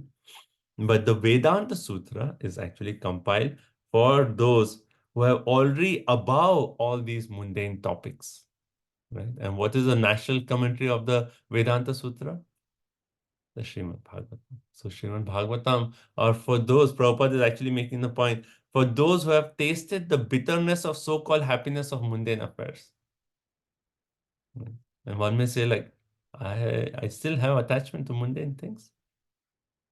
But actually we are, like everyone knows, right? We are in PhD of the highest class, right? So even though we may not have all the qualifications, by mercy of Srila Prabhupada, we are actually admitted into this PhD school, right? So we are studying Srimad Bhagavatam, and as we progress, our consciousness transforms, the more and more we can actually relish this nectar of Srimad Bhagavatam. Right? Only when one has finished the business of mundane inquiries in the marketplace of sense gratification. See Prabhupada's statement. It's like, only when one has finished the business of mundane inquiries. Like how Prabhupada says, Bhav kya hai? That's what we ask. What is the rate? Right? What is our business dealing, or what is the stock exchange? All those. Only when one has finished this business of mundane inquiries in the marketplace of sense gratification can one make relevant inquiries into the transcendence, right? Into topics which are given in the Srimad Bhagavatam. Okay.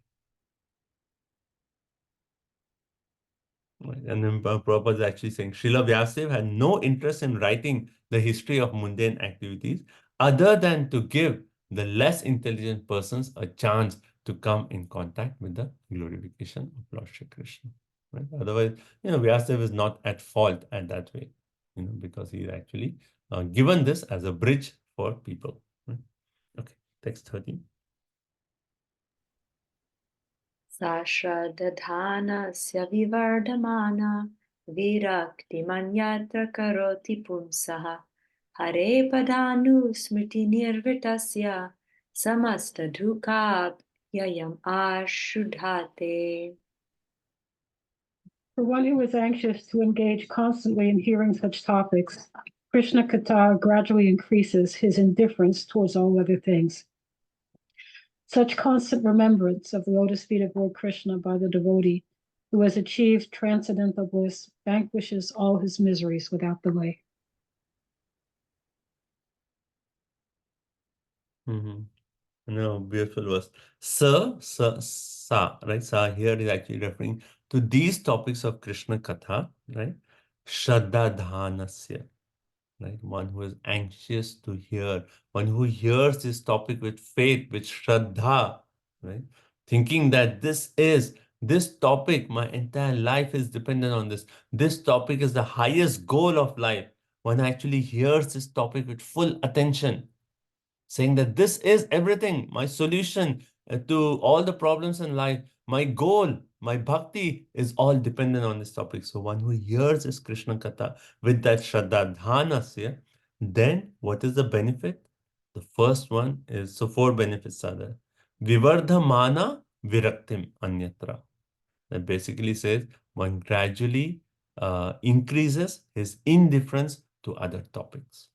When one relishes this nectar of the Bhagavatam, then he is no longer to hear CNN.com, GoogleNews.com, or any other topics. Right? All the interest goes away.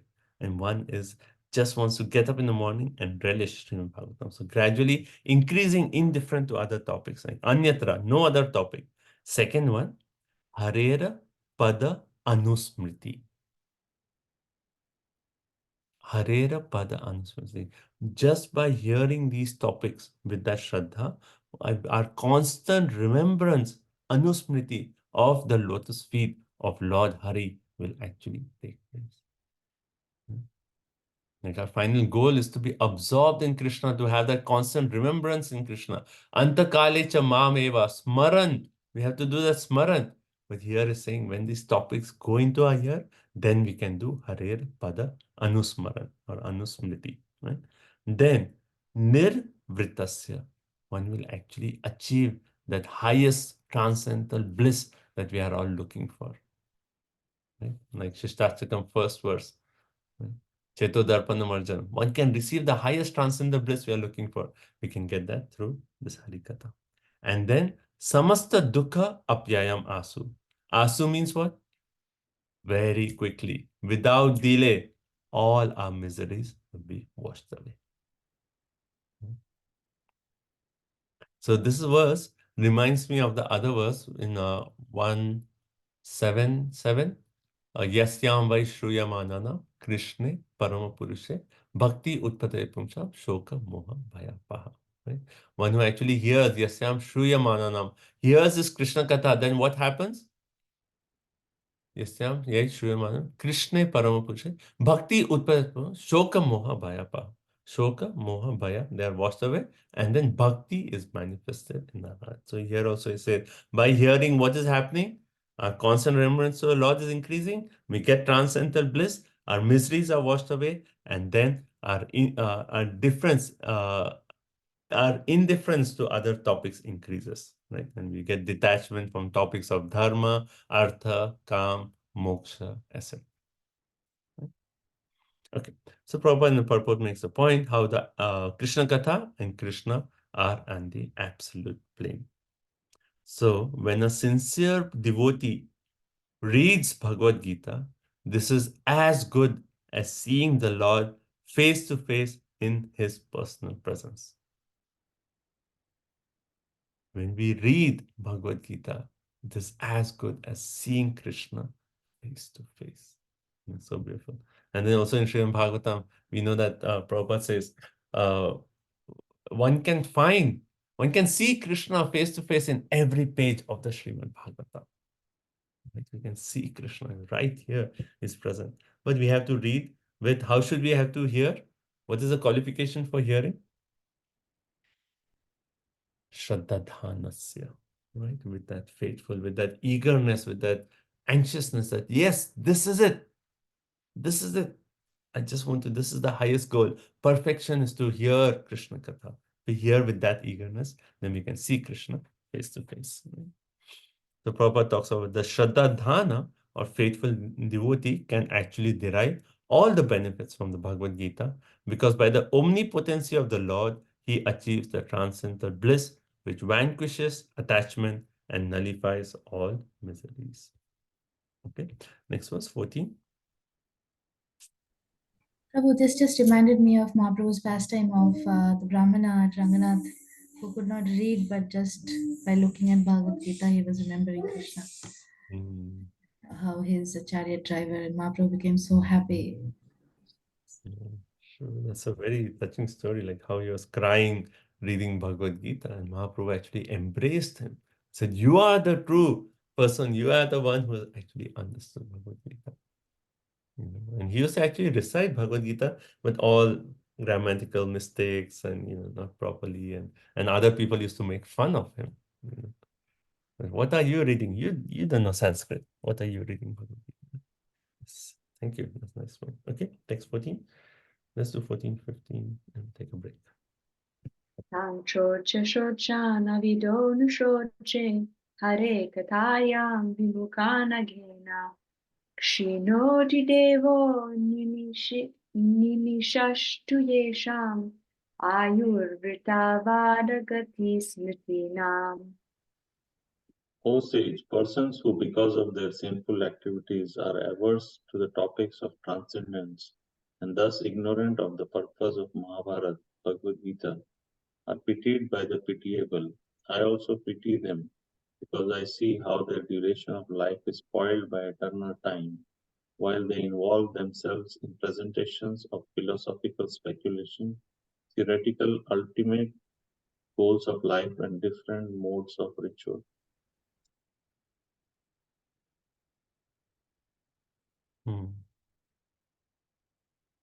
Okay. So here, so what is Vidura actually saying? So he said tan, all these, sochya, pitiable, sochyan, of the pitiable. Okay, what is this pitiable? And so we'll discuss that in a minute. But he's talking of avidya. Avidya means those who are ignorant, right? So the point is, all those who are harer kathayam vimukham, those who are averse, vimukha. Again, vimukha we see, right? Mukha, vimukha, right? So those who are averse to these topics of Krishna, right? They are avidha, they are ignorant of these topics or ignorant even of the purpose of Bhagavad Gita. For those people, what is my mood to those people? Sochya. They are pitied by the pitiable. Right? So there are three classes of people that are actually mentioned in this verse. One is Vidura himself, who is a devotee, who is actually interested only in Krishna Katha, who is actually interested only in the essence of Mahabharata. Right? That is the first category. Second category are those people who are actually who do not have so much faith in these shastras, or other way how Prabhupada explains, are those who are in the mode of goodness, right? And they actually accept the Supreme Brahman as the impersonal, the Supreme Brahman as the highest, and they accept bhakti is only one of the items and it is not the end, it is not the perfection. So they're hearing Krishna Katha. We have this, like even Mayavadi, sometimes they'll talk of like Krishna lifting Govardhan Hill. They say we have to hear these topics so that we can finally merge into Brahman, right? So they also speak. So this is the second category. So first category, they are totally averse to Krishna Katha. Second, they may speak Krishna Katha, but they don't have faith in Krishna as the supreme person, right? They are averse to the form of Krishna. They may still speak Krishna Katha. And the third category is those who are pure devotees, right? So first is averse, second is those are, they are the impersonalists, one can say, and the third are the pure devotees. So he says, those who are ignorant, they are pitied by the pitiable. That means who? That means those who are impersonalists, those speaking Krishna Katha, they say, oh, these people, they are not hearing any spiritual topics. I just pity them. Right? So the impersonalists also may actually have some compassion that people are engaged in so many worldly duties, working like dogs day and night. Even they may speak such topics. So they are pitying those who are averse to these topics, right? But then he says, I pity both of them, right?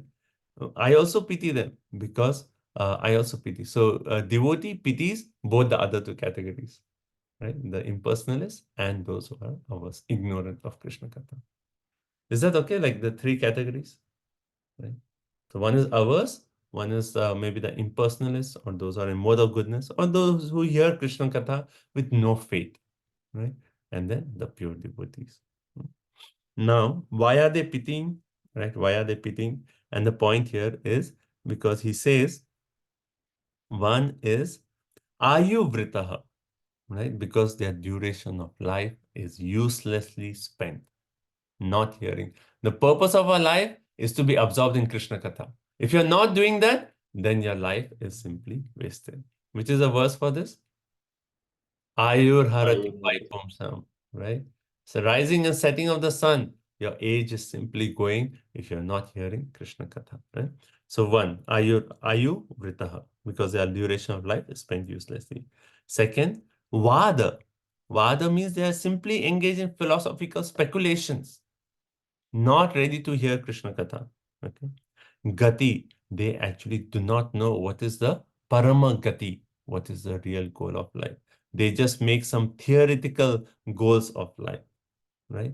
And then Smriti Nam. Smriti Nam means they are engaged in different kinds of rituals according to the different modes of material nature, right? So why are they pitying? Because their duration of life is spent uselessly. They are simply engaged in philosophical speculation. They do not know what is the ultimate goal of life, and they are simply engaged in so many ritualistic activities. Hence, I pity them, and even the impersonalists pity them. I pity both the classes. It's okay? So what is Vidura's mood here? So, okay, let's do one more verse, then we'll come a little bit on the entire mood of yes. Right? Yeah, so Prabhupada says, for those pure devotees who are hearing of the topics of Krishna is equal to meeting with him face to face. Right? So seeing Krishna face to face. Okay. So, why I couldn't get it. Why you said that those people who are completely averse to Krishna Katha, why do they speak Krishna Katha? Why No, would they? that's the third category. Those are completely averse, they are ignorant. That is third category. Second category is those who are impersonalists or Mayavadis. They may speak Krishna Katha. Or some people may speak Krishna Katha with no faith in Krishna. That is second. And third is pure devotees. Pure devotees, always. So this category pities those who are averse or ignorant. And devotees, they pity both. Okay. 15. Tad asya kosharava sharma datur hare kathameva kathasusaram udritya pushpebhya ivarta bandho shivaya na kirtaya tirtha kirtehe. O Maitra, O friend of the distressed, the glories of the Supreme Lord can alone do good for people all over the world. Therefore, just as bees collect honey from flowers, kindly describe the essence of all topics, the topics of the Lord. So this is a concluding verse of this section where he's saying, "O Maitreya, O friend of the distressed." Why is he calling friend of the distressed here? Anyone can think about that point? He says, Artha Bandhu, O friend of the distressed. I think we should get this point. Why is he calling Maitreya Artha Bandhu, friend of the distressed? Because maybe he's considering himself because he is very distressed and Please deliver me from this distress. He's feeling distress because of his separation from Lord Krishna. And now making the point that the pure devotees, when they hear Krishna Katha, what is it? Seeing Krishna face to face. So he's saying, I want to see, I'm missing Krishna so much, I am distressed. But now you speak that Krishna Katha by which I can see Krishna face to face. Right? Hence the previous verse, he's saying, I pity those. So basically he's saying, I am not in that second category where I'm hearing without faith. I'm not in this category where they are speaking, just with a Mayavadi conception. I am in that mood of Shraddha Dhanasya. You speak Harikatha in such a way that I can see Krishna face to face. So hence he says, oh friend of the distress. And then he actually says, Sharma Datuhu. It actually awards good fortune. What awards good fortune? Harer Katham. And then what is the word? Eva. Nasteva, Nasteva, Nasteva, Eva. Right? Only this Hari Katha can actually give good fortune to everyone. Right? And then he actually says, Kathasu Saram. Give me the sar. Give me the essence of everything. Just like honey, like the bees, they go to different flowers and they just take the honey from that, from all the different flowers. Similarly, you actually collect the honey, the nectar, the sar of all these topics, and then you actually take away my distress, my separation from Krishna by speaking this Hari Katha. Right? And then he ends with a Tirtha Kirte. Right? So kindly describe these glories of the Lord who is known as Tirtha Kirte, who is glorified in places of pilgrimage, or he himself is actually the place of pilgrimage. Okay. Right. And Prabhupada here in the purport says that non-believers, impersonalists. So basically the last two categories, last verse is actually referring and saying Vidura is not in that category. So he's saying, oh Maitreya Rishi, you speak and I am going to hear with Shraddha Dhana, with that mood of faith. Right? Okay, and then the last, that's okay. So that we'll stop here. So that's this section. So what is this section? This second section that we discussed. So Vidura, starting from text number 10, he actually made the point. He's saying that, I have heard this Bhagavad Gita, Mahabharata so many times, but, these topics give shulla. Shulla means very little happiness. So I don't want to hear those topics. You please speak topics of Tirtha Pada, right? Here topics of just the Lord. I just want to hear Krishna Katha, right? So you speak all the questions I have asked you, but you actually mix it with the sweetness of Krishna Katha. And who in this human society will be satisfied without hearing this Krishna Katha? Right? And the purpose of Bhagavad Gita, he said, Vyasadeva, your friend, actually gave this Bhagavad Gita, but that is for people who are actually climbing the bridge and coming on this side. But I am already on this side. So don't speak all those topics of, gambling batch and, this and that. Just come. Mahabharata. The Mahabharata. And then he says, he talks of the result of hearing. When one hears Krishna Katha, what happens? Anyone remembers without looking at notes? Let's see, 4 points we talked about. Let's see how. Harer Anuvrit. Yeah, okay. Harer Pada Anusmriti. Very nice. So it increases a constant remembrance of Krishna. Then? Samsara Samasta Dukha. Sorry, Prabhu. Samasta Dukkha. So all our miseries are actually washed away. Very good. 2. Okay. Viraktim and Nirvidasya. So Viraktim. So our detachment to other topics actually comes. So, and the 4th one? Nirvidasya achieves transcendental bliss. Yeah, The highest it's the goal. highest bliss from these topics. So 4 benefits of hearing Krishna Katha. And then also previously he talked about that verse that just by when this goes into our ears, then what happens? What does it cut? Yet anudhyasinan yukta. What does it cut? 2 things are mentioned. The material now. Attachment. Me and family. Okay. The concept of me and mine. So he actually said in terms of the bhava pradam, the cycle of birth and death is cut. And then the second one is the attachment to worldly life is cut. Right? So that's benefits of hearing Krishna Katha. And then the three classes of people, right? Those who are averse to hearing Krishna Katha, those who are hearing without faith, and those are pure devotees. And he's saying, I pity those. I am not in that category. When you speak, you will be able to see Krishna face to face. Right? Hence, give me the essence of everything. And and this is for the benefit of everyone. Harikatha is the alone can give good to all the people. Sharma Tatur, right? Give the highest benefit to everyone. Okay.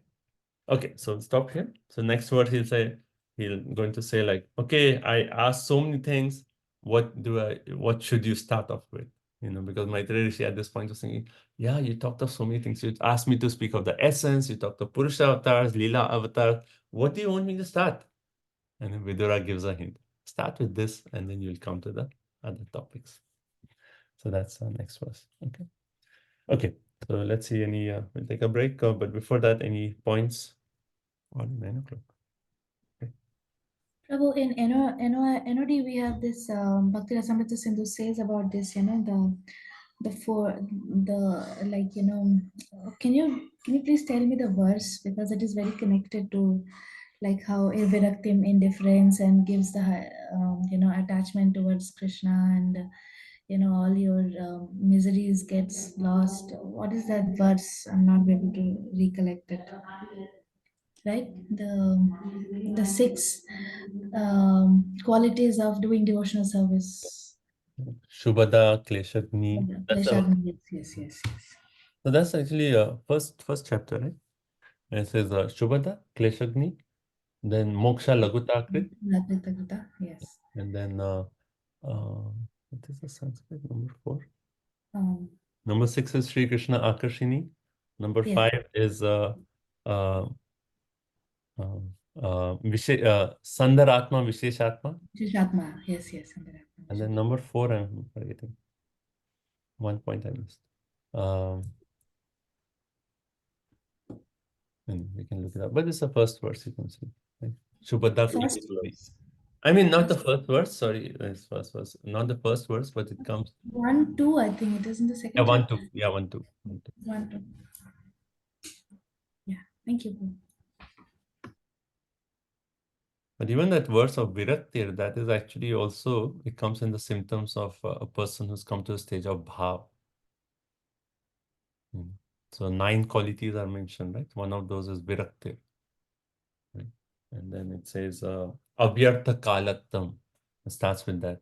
A person who has stage of Bhav, Vidhan base. And one of those 9 qualities of Bhav is also Viraktir, Manya Sunyata, etc. Okay. Any points, realization from today's entire session? Prabhuji, when I read Bhagavad Gita or Srimad Bhagavatam, definitely material miseries goes away, but praying that able to see Krishna face to face, as mentioned here. Yeah. I mean, it's a journey, but it's good to have this. Oh, Krishna, I'm reading Bhagavatam.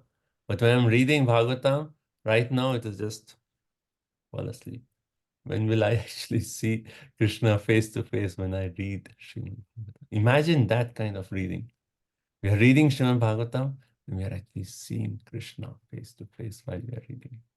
Imagine that kind of reading. And we see Lord Chaitanya Mahaprabhu and Gadadhar Pandit.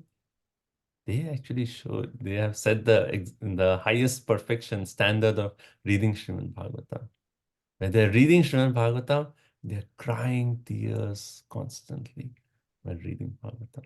So much so that Gadadhar Pandit's entire Bhagavatam, the ink is all washed away because so many tears just from crying and reading Srimad Bhagavatam.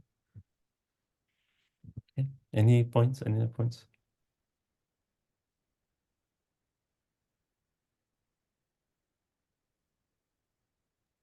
Yes, Prabhuji, like initially you said the pastimes of the devotees who they are able to directly speak to the Lord. So the example was coming of the Quraysh, like how he used to serve the Lord and he was able to talk to Lord personally. And the second pastime of the Mukunda, like when he was offering the food to the Lord and he said, please, Lord, please eat fast. he was able to talk, and Lord was reciprocating with him. And the Sakshi Gopal pastime also. And Yes. Mukunda pastime is And is it's Mukunda's son, Mataji, I think I remember, because that is the little boy. one is yes. Like one is that Raghunandan Raghunandan is Thakur. Raghunandan Raghunandan. Thakur. that's Raghunandan Raghava Pandit. Raghava Raghu Pandit. Pandit, sir? No, No, no, no. no, No, sorry. Raghu Pandit is in Panihati, bro. I think it's Raghunandan and Mukunda. Mukunda. Mukunda's son is Raghunandan Thakur. Raghunandan. Yes, Raghunandan. Yeah, thank you. Okay, so let's take a break quickly. Like 5 minutes, we'll come back and we'll come to the wonderful section, which is everyone's favorite, talk of the creation of this material world. So it will be nice. So we have done this. It is actually what we have done in second chapter. We are just going to go through, but a little bit more in detail. But it's I think because we have an idea, we can go through this. It'll be nice. So okay, so let's take a break and we'll come back and we'll talk about the creation of this material world. Okay, thank you all so much. Srimad Bhagavatam ki jai.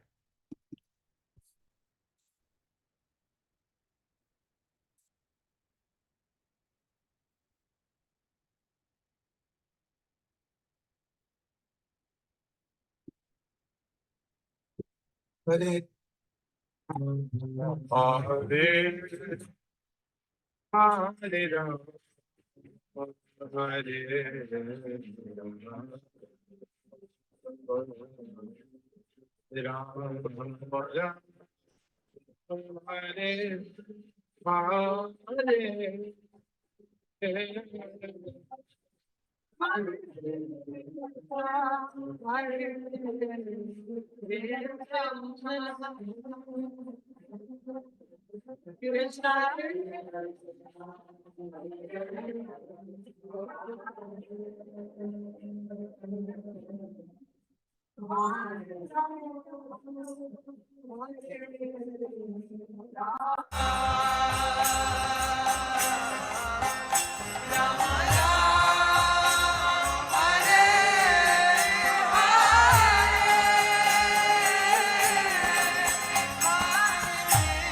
Hare Krishna, Krishna Krishna, Hare Hare, Hare Ram, Ram Ram, Hare Hare.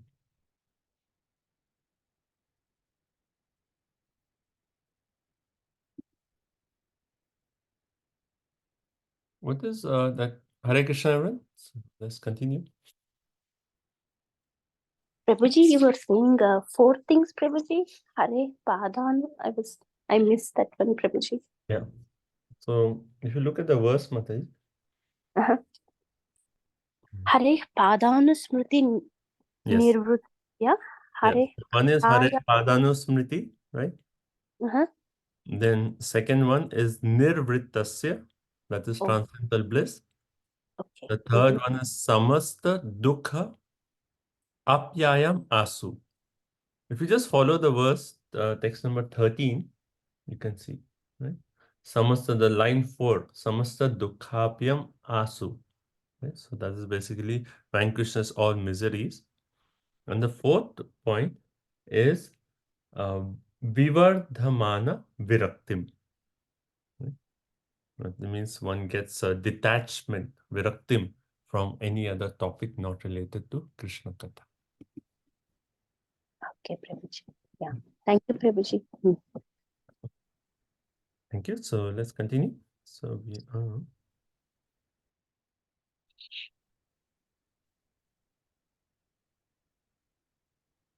I missed one point in the purport in text 13 purport. Prabhupada says a pure devotee, he enjoys life by constantly remembering the lotus feet of the Lord by hearing Krishna Katha. Very nice point. Pure devotee, he enjoys life. How do we enjoy life? By constantly remembering the lotus feet of Krishna. But how do we remember the lotus feet of Krishna? By hearing Krishna Katha. Right? A very nice point. Okay, now text number 16. So he has said, oh, describe this. But what should I start off? Oh, Vidura. Maitreya Rishi is thinking in his mind. So now he'll actually say, okay, start off with this. So text 16. Sa Vishwajanma Stiti Samyamarte Kritavatara Pragrihita Shakti Chakara Karmanyati Purushani Yanishvara Kirtayatani Mayam. Right. So translation. Kindly chant all those superhuman transcendental activities of the Supreme Controller, the personality of Godhead, who accepted incarnations fully equipped with all potency for the full manifestation and maintenance of the cosmic creation. Yeah. So he's saying, yes, I want to hear the Krishna's topics, Krishna Katha. But he says, he starts off with Saha, that Bhagwan, Vishwajanma Sthiti. So he actually, that Lord who is actually in charge of Vishwajanma, creation and maintenance. And then he says, Samya Arte, with a view to perfectly control. And then he says, Avatar. So this is almost same as the point that we read earlier of one of the questions of Vidura, where he says the Lord who actually creates and then who is actually perfectly maintaining this world and then who has actually accepted Avatar. So if you see this verse is very similar to verse number 5, right? Verse number 5, because he asked about Purusha Avatar, so it's kind of repeating and saying, go back and say like, okay, start off with Purusha Avatar, right? And then it says accepted different incarnations, avatars, and then Chakara Karmani. He's performed transcendental activities. Ati Purushani, Purushani referring to superhuman activities. Kirtaya Tani Mayam. So please chant, do the Kirtaya, yeah, to me, glorify that's activities of the Purusha avatar. So start with the Purusha avatars. Right? Okay. So next purpose, not so much to explain. Shrishugovacha sa evam bhagavan prishta kshatra kosharavo munihi pumsam nishreyasartena tam aha bahumanayan. But the great sage Maitreya Muni is described here as Bhagavan because he surpassed all ordinary. What are the translation? Oh, sorry. Translation. Sukadeva Goswami said, the great sage Maitreya Muni, after honoring Vidura very greatly, began to speak at Vidura's request for the greatest welfare of all people. Hare Krishna. Right. So here Prabhupada is actually saying, see, whenever we have conversations, what is the first thing that happens? Both the personalities have to be glorified. Now, Maitreya Rishi, before speaking, he's going to glorify Vidura. Because Vidura said, Shraddha Dhana, I'm going to hear with Shraddha. And he's saying, oh, you are actually such an elevated devotee. So now, next few verses, he'll actually glorify Vidura and then he'll start talking about the Purusha Avatar. So in this verse, he's just saying, Sa evan Bhagwan Prishtaha. Prishta. So what questions were asked? And then Bhagavan. So here Prabhupada is saying that Bhagavan is referring to Maitreya Rishi. And why Maitreya Rishi? Because he surpassed all human beings in learning and experience. He surpassed all. He is Bhagavan. You know, few personalities are referred to as Bhagavan. Even Narad Muni sometimes in Bhagavatam we see referred to as Bhagavan. Right? So even Maitreya Rishi. So when we are hearing this conversation and we have any doubts, then Maitreya Rishi is speaking. But we have not heard so much. And here it is clearly saying. So Sukadeva Goswami is saying, Bhagavan, he is actually surpassed all human beings' learning and his experience. So when he was Prishtaha, when he was asked questions by Shatra referring to Vidura, right? Then he actually, he started narrating, right? And what did he narrate? Pumsam Nishreyas Arthena, right? He actually narrated the topics which is the greatest welfare for all Pumsam, for all living entities, right? So the following topics are the greatest welfare for all living entities. But before doing that, Tam aha Bahumanayam. Bahumanayam means he greatly honored Vidura before speaking these topics. Right? So next verses 18, 19, 20, or 4 verses actually, he glorifies Vidura. Okay, so let's see that glorification. So from 18 is the first verse where we see Maitreya Rishi speaking. Maitreya Vacha Sadhu Prishtam Tvaya Sadho Lokan Sadvanugre Nata Kirtim Vitan Vataloke Atmano Dokshajatmanaha. Shri Maitreya said, O Vidur, all glory unto you. You have inquired from me of the greatest of all goodness, and thus you have shown your mercy both to the world and to me, because your mind is always absorbed in thoughts of the transcendence. Hare Krishna. So now Maitreya Rishi. So before going to glorification of Vidura, let's see what is the glorification of Maitreya Rishi, right? So we discussed a little bit that how Maitreya Rishi in the previous verses, he's called as Bhagavan as the first point. But also previously, we actually read, what was the verse actually used? That he's a great learned sage, right? So we read that how he's addressed as a great learned sage. Actually, further, if you see in the Bhagavatam, and I'm just, because we are going to start this conversation, so just referring a little bit further. So, right. Okay. So the words, the qualities of Maitreya Rishi. So previously also, Vidura, he actually called Maitreya Rishi as what? Vipra Varya, right? Vipra Varya, or best of the Vipras, right? Now in this verse, Bhagavan, Sukadeva Goswami is saying, Bhagavan referring to Maitreya Rishi, right? And then also we heard Sadhu Varga, or best of the sadhus, right? And then later on, we'll see how Vidura addresses Maitreya Rishi, Anaga Surubhi, Suribhi. That means best of the devotees, the spotless devotee. So in that way, even throughout, we'll see how Vidura will actually glorify Maitreya Rishi. But now coming to this verse, how Maitreya Rishi glorifies Vidura. And he's saying, Sadhu Prishtam, Sadhu, Sadhu, right? So he's saying like, oh, Vidura, you are a Sadhu, you're a Sadhu Prishtam, you're the Tvaya Sadhu. Yeah, oh Sadhu, all glories unto you, right? Sadhu Prishtam, you have asked questions which are actually meant for the sadhus. Ask questions which is the greatest of all goodness. And Sadhu Anugrinata, right? Showing mercy in goodness to Lokan, to all the people, and Atmana, to me. Kirtim Vin Tanmata, broadcasting glories, Adokshaja Atmana. Your mind is always absorbed in thoughts of transcendence. So he's saying, O Vidura, all glory unto you. O Sadhu, all glory unto you. And you have inquired what? Sadhu Prishnam, topics which are actually greatest of all goodness. And why is he saying, okay, so we understand by asking these topics, you are actually showing anugraha, right? This word again and again, we are reading this word anugraha. Vidura said, you actually travel all around to show anugraha to the common people. So basically by asking these questions, Maitreya Rishi is saying you are showing anugraha to the loka because this is for the benefit of all. But he's saying anugraha also to himself, atmanaha. Now, why is it anugraha to Maitreya Rishi? Because Maitreya Rishi is now going to get an opportunity to speak those wonderful topics that he heard from the mouth of Krishna himself. So it's very wonderful when someone asks us spiritual questions. That is actually a blessing that they are giving us because they are giving us an opportunity to speak Harikatha. So he's saying, you're showing your mercy upon me. And your mind is always absorbed in adhoksha atmanaha. Your mind is always absorbed in adhoksha, transcendental Lord.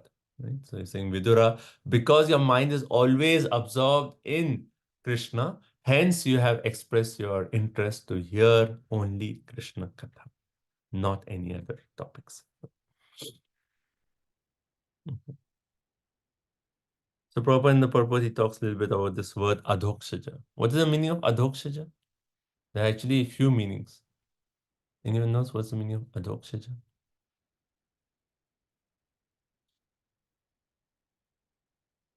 So what is akshaja? Eyes. Senses, yeah. So adhokshaja means someone who is actually beyond the perception or senses. Adhokshaja, one meaning, right? The second, yeah, adhokshaja also like, akshaja, measurement of our senses. So someone is beyond that. Now, second meaning, adhokshaja means adha kritaha akshajam jnanam yatra. This is Prabhupada in his classes, you can hear, he makes this point. Adha krita akshajam jnanam yatra, right? So where our akshaja is actually defeated, then, so basically it's kind of similar point to the first one, but basically where our akshaja is defeated and then we actually rise above that, then that is adhokshaja. Another meaning that Prabhupada actually used in his classes, he says, just as in English, we have A to Z, right? So similarly in Sanskrit, you have what? A to J. So akshaja means A to J. And some adhokshaja means that Lord who is beyond just the speaking of words, any words from earth to J. Because the Lord can only be understood through what? Through bhakti, not just speaking. Even if a materialist is speaking all these shlokas, you're not going to understand the Lord. It's a bhakti. So even earth to J, right? And that will not explain those words. Okay. And 90. So basically, Maitreya Rishi is glorifying Vidura, that your mind is always absorbed in adhokshaja. Okay. Now, text 90. Naitach chitram tvayikshatar badarayana viryaje grihito nanya bhavena yat tvaya harir ishvaraha. Hare Krishna. Translation. Oh Vidura, it is not at all wonderful that you have so accepted the Lord without deviation of thought, for you were born from the semen of Vasudeva. Hare Krishna. So here is saying, Na eta chitram tvai. It is not so amazing that you are asking me to speak only Krishna Katha. Why? Because tvai badarayana viryaje. Viryaje referring to you are born from who? Badarayana. Who is Badarayana? Vyasadeva. You are a son of Vyasadeva. You are a son, imagine a son of an empowered incarnation of the Lord. And naturally, you're going to ask about the topics exclusively about Krishna Katha. And then the next quality is Grihita Ananya Bhavena. You have actually accepted the Lord Ananya Bhavena. Very nice word. Even in Bhagavad Gita, we say Ananya Bhakti, right? Without any deviation, without any other thought, you have accepted the Lord Ananya Bhavena. And because of that, naturally, you're asking questions directly about Krishna Katha, and you don't want to hear anything else. And that is your glory, O Vidura, right? Ananya Bhaveda. And Prabhupada in the purport, he talks of value of great parentage and noble birth, that because Vidura was born from Vyasadeva, he actually had that glorious parentage, right? And hence it is natural that he actually became such he is actually such an exalted devotee, right? And Prabhupada also talks about, this entire act of impregnation, the Garbhodhan Samskar, that at the time of birth, how it is so important that the father and the mother have the right conception, and hence that should be Garbhodhan Samskar at the time of birth, right? And that will actually generate good population. So Prabhupada refers to that. Now, one more question. Here's a question for all of you. Now, isn't Dhritarashtra also born of Badarayana Viryaja? Then how come here is saying, Vidura, you are Badarayana Viryaja, hence you are such a great devotee? What about Dhritarashtra?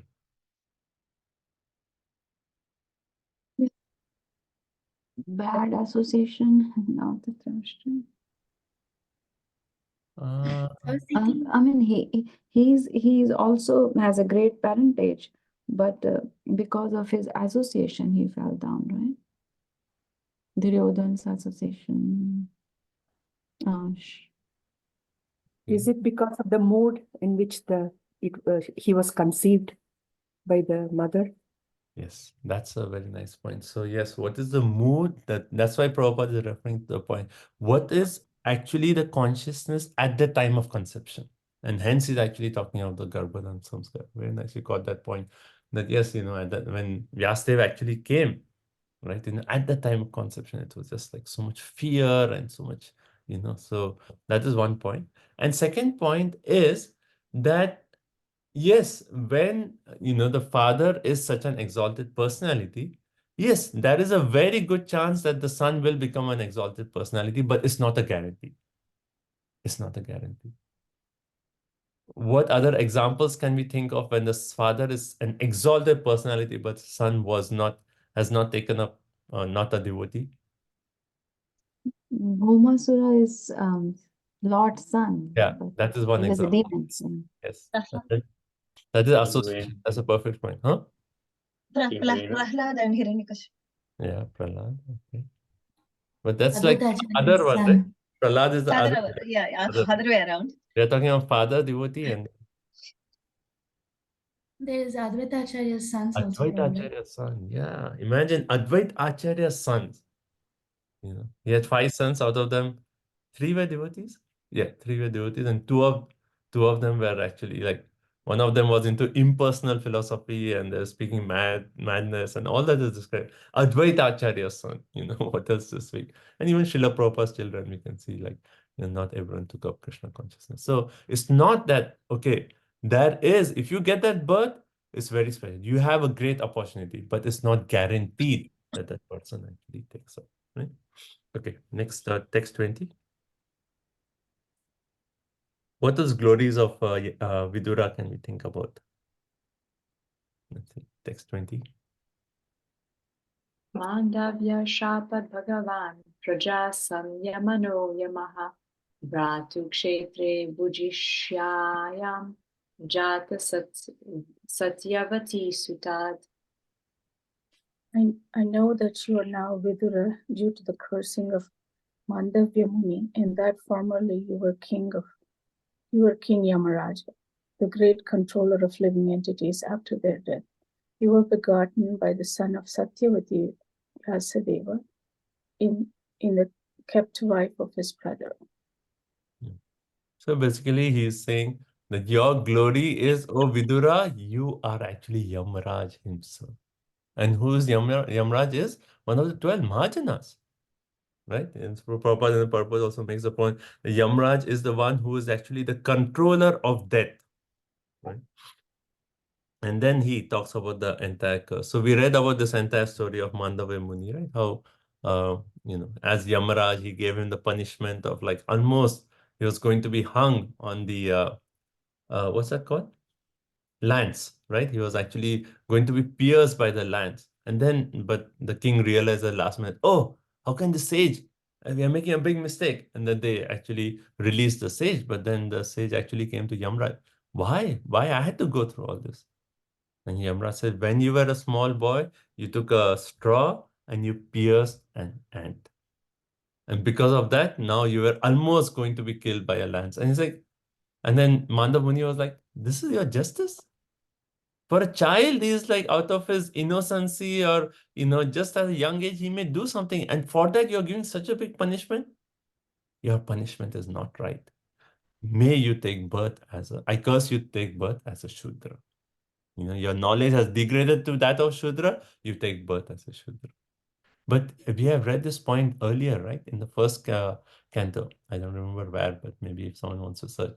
Where we read about how Vidura, how Yamaraj, he is the Mahajan. Then how can he be subjected to the curse?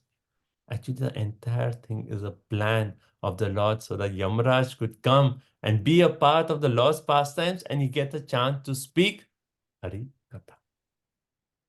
Why did we read this? I have to think about it. But we read this point earlier that how Yamaraj. I think, Prabhu, it is in the same context where like Parikshit Maharaj is getting, then the Samikrishe is getting angry. I mean, how is that possible? We thought about that because it is all, we have to come to the conclusion that it is Krishna's plan. It is I'm thinking Arjuna's also, Bidadari, all those things. I'm also thinking that it could be possibly in that chapter of where Vidura gives instructions to Dhritarashtra. In the first canto, chapter 10. So I think in that section, but yeah, so we can look at, but that's the plan. So here he's glorifying that you are actually Yamraj yourself, and you were actually born Bhratu Kshetre, in the kept wife of the brother of Satyavati's son Vyasadeva, right? So because he took birth as a, right? So first was Ambika, like these two, right? And then after they said like they just sent a servant actually, and that's how Vidura was born, of a Shudrani that way, right?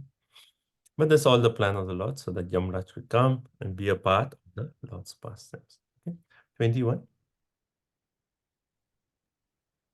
Bhavan Bhagavato Nityam Samata Sanugasyaha Yasya Gyanopadeshaya Madishad Bhagavan Vrajan. Your good self is one of the eternal associates of the Supreme Personality of Godhead, for whose sake the Lord, while going back to his abode, left instructions with me. So we read previously how Vidura was so touched that Krishna thought about him. And here we see Maitreya Rishi making the point that you are so special. And here he's actually saying, Nityam, so Bhavan, Bhagavata Nityam Samata, you are actually one of the eternal associates of the Supreme Personality of Godhead. He's saying, Vidura, you are an eternal associate of the Lord. And it is just for your sake the Lord has actually left knowledge with me. Jnana Upadeshaya, to instruct you. Adhishtan, he actually ordered me. So Krishna gave an order to actually, Krishna gave an order to Maitreya Rishi that you give this knowledge to Vidura, right? So just on Krishna's order, I have come here, but you are actually an eternal associate of the Lord. Right? So Prabhupada says, Yamraj, the great controller of life and death, is surely among the most confidential representatives of the Lord. And because he has such a confidential post, he's as good as the eternal associates in the spiritual sky.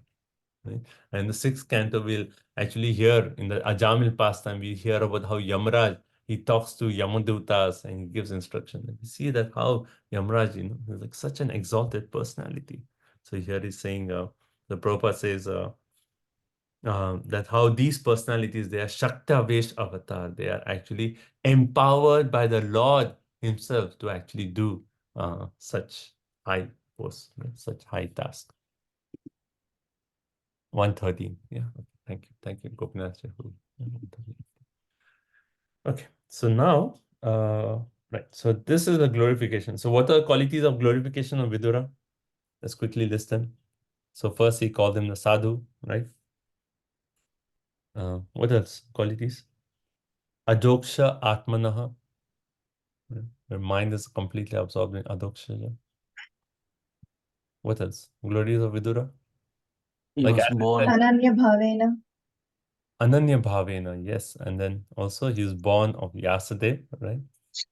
So, as I said, when you are reading these personalities, we are actually trying to develop a connection with these personalities. So these qualities we should learn and meditate on these qualities of Vidura's qualities. Ananya Bhavena, he's actually Adokshaja Atmana. He's always absorbed his mind. And when we hear and understand these qualities, and then when we read, oh, this is Vidura, this is Maitreya, and then when their conversation we read, it is a personal conversation. A conversation between people whom we appreciate, who we feel like, oh, it's such exalted personality, and we can really connect with them. So, yeah. Okay. And then he's Yamaraj, he's a Shaktavesh avatar, etc., etc. Okay. Now for next section is from 22 to 38, where we will discuss this chart of the entire aspect of creation. Right?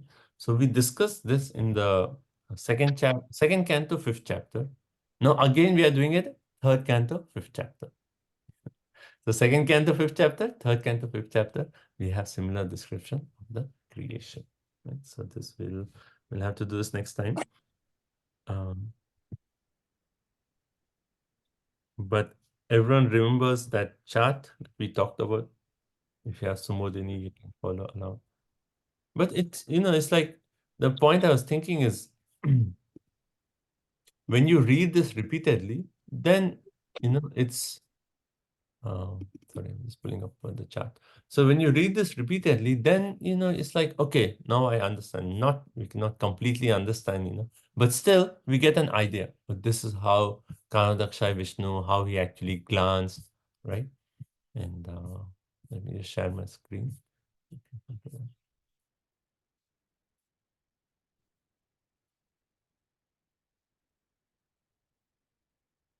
Yeah. Prabhu, it's not that we become clear, Prabhu. Every time we read this, we get more bewildered. Like, oh. Okay, we'll see next time, and we'll see. We'll try to make it one step closer. So you see my screen, right? So we're going to go through this entire thing of Karnadaksha Vishnu, and particularly this aspect of Mahat Tattva and Pradhan. In the second canto, we actually touched upon these Pradhan and Mahat Tattva, but the explanation of Mahat Tattva, which is given here, is actually really much more in detail, and it clarifies, few more aspects about the Mahat Tattva. And then we'll talk about Ahankar and goodness, passion, ignorance. So we'll go down in this exact same chart we did in Canto 2, Chapter 5. Right? So from text 22 all the way to 37 is actually this entire chart here. Now, in the second canto, after this, after we talked about this creation, we continued with that section. But here, after we talk about this, we talk about these Dik Devatas or the demigods, right? The controlling deities. Now, the end of this chapter, after that aspect of creation, we'll read the prayers of these demigods. And so beautiful, actually. Like we read so many prayers, like prayers of Queen Kunti, certainly one of favorite. But these prayers from 39 to 51, very, very nice prayers. Like personally, you can, chant these prayers. So nice. So we'll read that last section, which is filled with sweetness. Right. So we'll do the creation, and then we'll talk about, the prayers of the demigods. Okay. So that's our next class. Okay. Okay. So stop here. So comments, questions, realizations.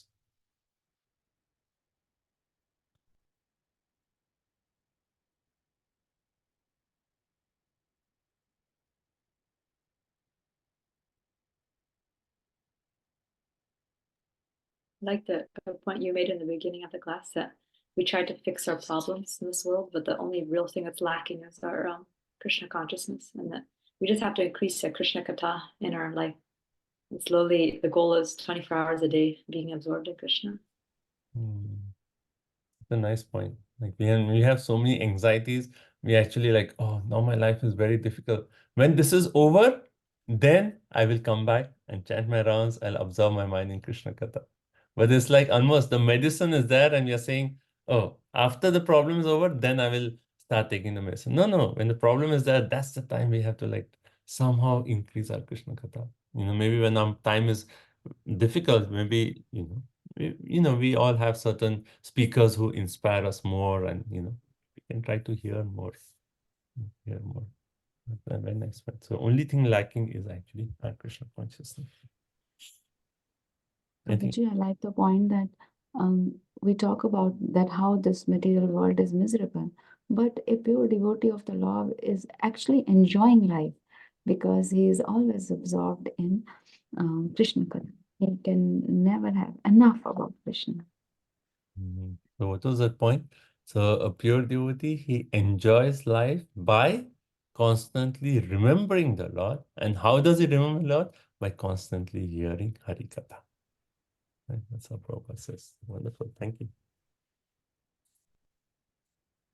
Anything else? Anyone? So in verse 9, Vidura, his so beautifully is saying that how did the Lord become Brahmaji?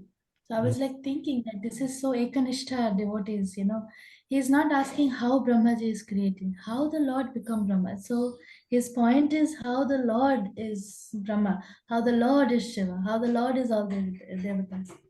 So this is like one pointedness. We read that last chapter in Ekanishta, one pointedness. Very nice. So nice, actually. Like through the questions, you're actually seeing the devotion of these devotees. Very beautiful. Thank you. Very nice one. Hare Krishna Prabhuji. Yeah. Preaching Krishna Katha all over the world is the greatest missionary activity as recommended by Chaitanya Mahaprabhu. Yes, very nice. Highest humanitarian activity all around the world is to preach Krishna Katha. Thank you. Gopinath. Same thing, Guruji. Yeah, Krishna Katha is the only remedy for all people of the world. Okay. Prabhuji, I like how like when we turn away from Krishna, and how we will fall into the illusory energy, and then we do irreligious activities, and then we suffer more and more. Yeah, that's It's, the difference. Go ahead. Yeah, it's very nicely. I like it very much. Thank you. Thank you. Just in 2 lines, our entire story is there. Janasya, Vimukasya, then Daivat, right? Under the influence of Maya. Then Adharmashilasya, right? We do Adharmashilasya. And then Sudukita. Right? So that's our story. Yeah. Go ahead, Vijay Radhakaman. Hare Krishna Prabhuji. The Krishna Katha and Krishna are one and the same. And when one reads Krishna Katha like Srimad Bhagavatam or Bhagavad Gita, he can have a face-to-face with Krishna, and his presence can be realized. Amazing. Thank you. Okay, that's our aspiration. When we read Bhagavatam, we are just like seeing Krishna face to face. He's right there. Every page of the Bhagavatam, Krishna is right there. Right? Thank you.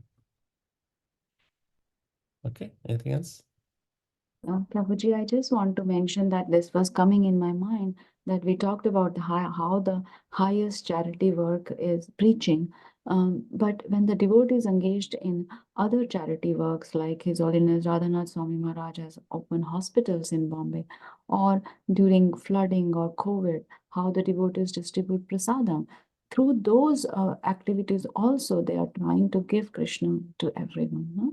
I've seen how in the hospital, Jagannath comes and give darshan to the sick people, or prasadam distribution. How Like how Prabhupada in Mayapur he saw like that was like the prasadam, the extra prasadam was thrown, and there were like dogs who were actually eating, and then like some children came to take that, and Prabhupada started crying seeing that. And then he said like 8 kilometers? How many kilometers? Anyway, so it's a certain. 10 kilometers? Yeah, 10. Because around the temple, there should be no one who is actually starving. Everyone should get Krishna Prasada, you know. So yeah, so like yeah, we want to help. It is in the heart of a Vaishnava to somehow or other, you know, help everyone in their suffering condition. We want to help in such a way that our helping, whether that's giving food, is always connected to Krishna. Then it is glorious. Whether it's Bhaktivedanta Hospital or whether it's like during COVID, distributing prasadam, all those acts becomes glorious. Yeah. Thank you. Okay, let's stop here. Thank you all so much. Srimad Bhagavatam ki jai. And this Saturday, we'll have our exam, right? First 4 chapters. Everyone okay? Need more time to prepare or we are good? Thumbs up. Yeah, I might need more time. Okay. I've not started yet. How many of you feel that we should? I mean, see, what is it? What's the date? We are looking at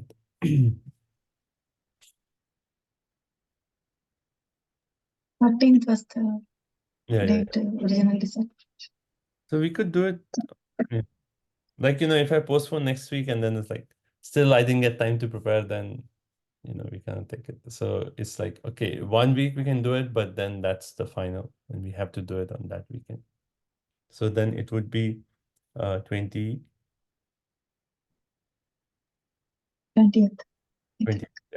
28th morning, right? So that should be the final date. So, and if you cannot take it on 20th, and then plan a date before that, but by 20th, let's just plan it and get done with this exam. And one thing that is pending for everyone is the shloka for Canto 2. And please plan, you know, like how many did I say? Minimum 12, right? 10. 10? I don't know, Prabhu. That's how I remember. I'm sorry. I remember 10. I have to see the book. It's like every canto, I think it's 10 or 12 shlokas you have to learn. Oh. So anyway, but everyone please, you know, second canto. Now we are moving to third canto. We already come in 5th chapter. So that is one thing that's pending. But everything else, like I feel like lessons, essays, that's all, you know, going on fine. So just to keep up with the course, that one thing you have to do. Otherwise, you know, end of third canto, then you have second and third, then it's a lot. So take time, like plan every day, learn a shloka, you know, or 2 days, 1 shloka, and let's do that. Right? Okay. Thank you so much. Srimad Bhagavatam ki jai, Shri Prabhupada ki jai. Hare Krishna. I have one quick question first. Oh, okay. Probably. Vanchakalpatarubhyasya kripasindhubhyavach patitanam pavanebhyo vaishnavebhyo namo namah. Antakoti Vaishnava Vrinda ki jai. Yeah. Okay, so we can, Mother, you had a question? If you have to drop. Yeah, one quick question, Prabhuji. Not relevant to today's topic. Yes, like Bhagavatam is Krishna himself. So is it okay to underline and write on the book? So I read different versions. That's why I'm asking. So, you know, there are devotees who say both ways. You know, some devotees say that no, it is, you know, Bhagavatam is Krishna himself. How can we, you know, put markings on the book? Some devotees say that way. Other devotees, they say, it's just like the deity form of Krishna. Don't you put ornaments on the form of the Lord? So others see that when you're writing or marking, you're just kind of, you know, like dressing the deity, you know, we are putting that. So some people see it that way. So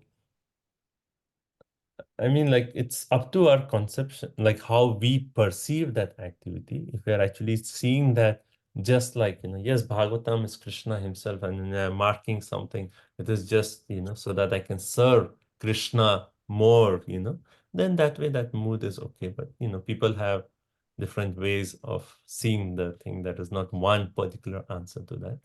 But I feel like more it is from our heart how we actually see. You know, like certainly we're not taking Bhagavatam just like any other book where we are scribbling notes. But you know, very carefully if you're underlining or making few like key points, I feel it is okay. You know, but you know, Yeah, even Amrendra Prabhu was saying in one of lectures that he would highlight Good with a highlighted. highlighter. Yes. Yeah. Nice. So it So, depends on Mother both answers are there, but I feel like it is how we are actually seeing it. Like, and then Yeah. also when we write it, we are not just like scribbling and what's it called, doodling on Bhagavatam. Right? People don't, So very like, okay, this is a key point, mark it here, small quick note, very nice realization here. I feel it's okay.